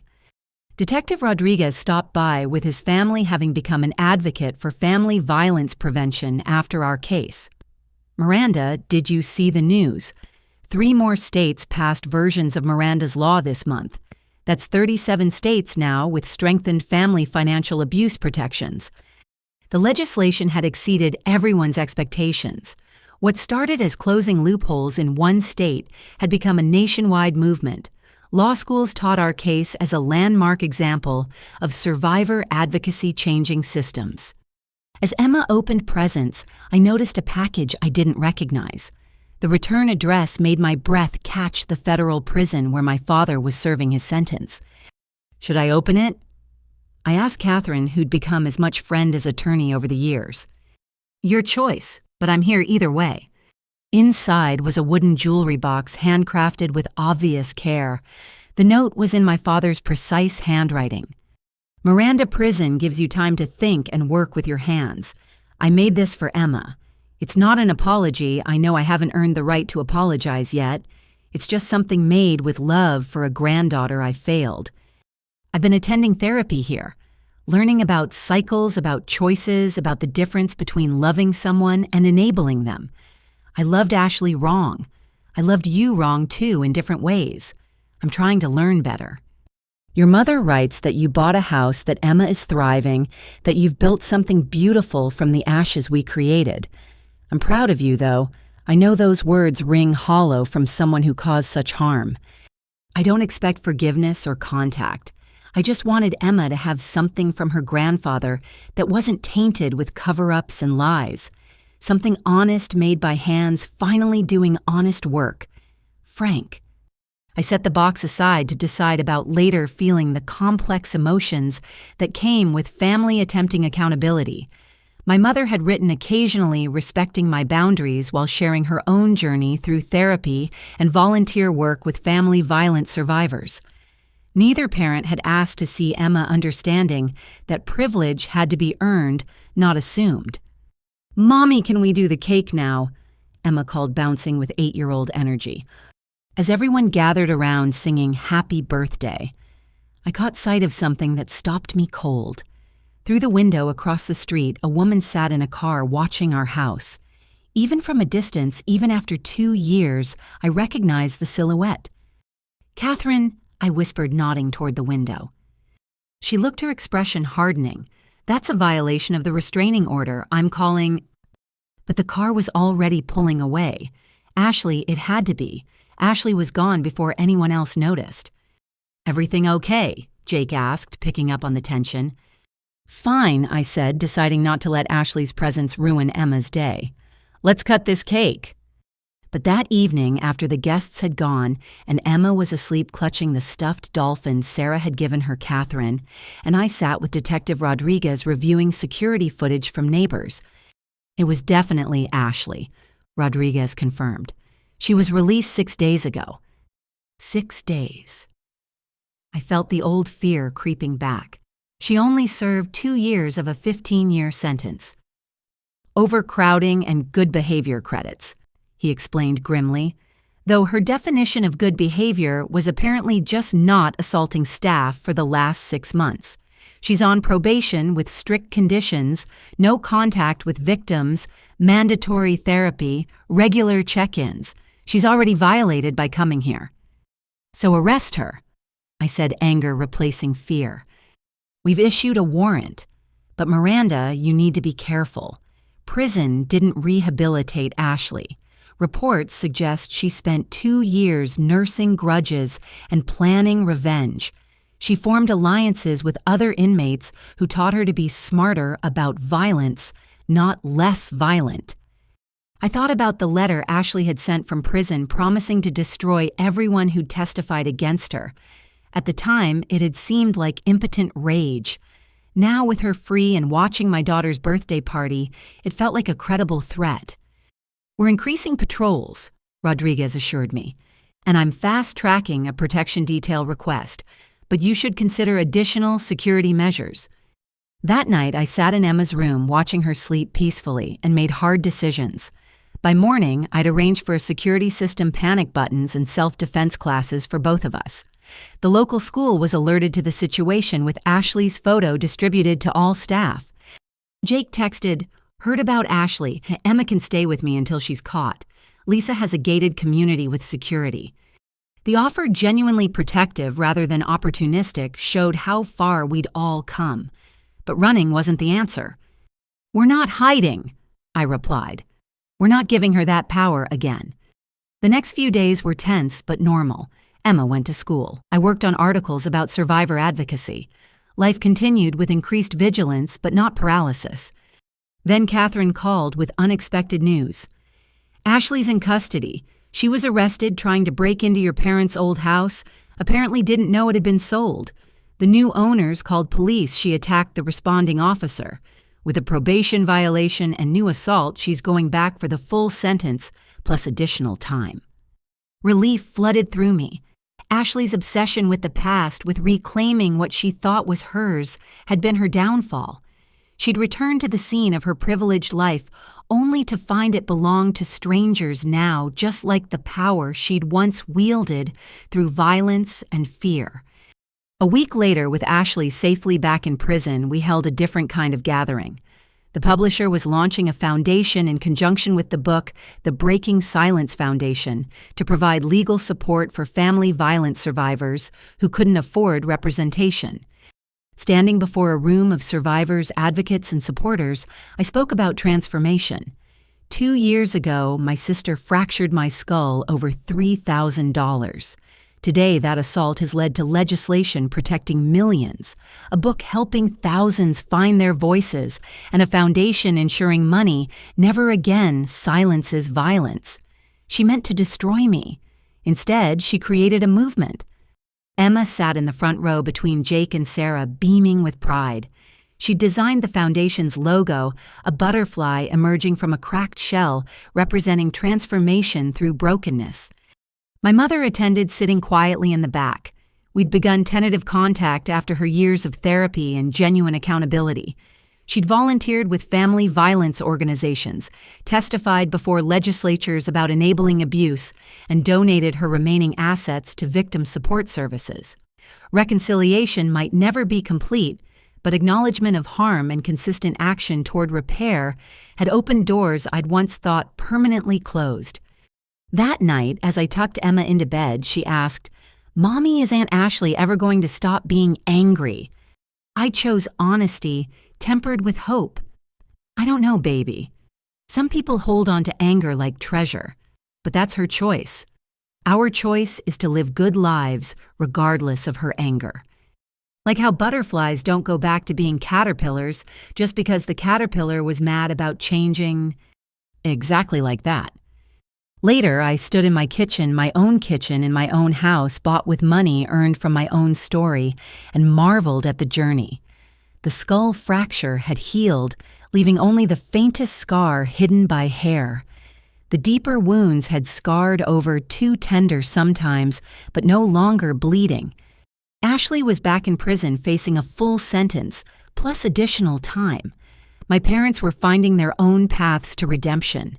Jake had become the father Emma deserved, and I had become someone I'd never imagined, an advocate, an author, a voice for those still trapped in silence. The woman who'd apologized for existing had transformed into someone who spoke before Congress about family violence prevention. The mother who'd struggled to afford her daughter's surgery now ran a foundation ensuring other parents wouldn't face that impossible choice. The sister who'd made excuses for abuse now helped others recognize and escape similar patterns.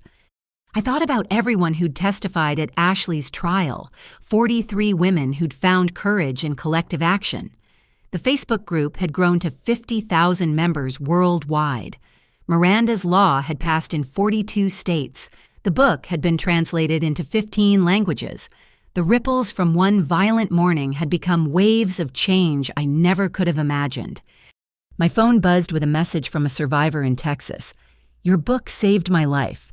I finally pressed charges against my brother. Thank you for showing me it was possible." These messages came daily now, strangers finding strength in shared story, breaking their own cycles of violence and silence.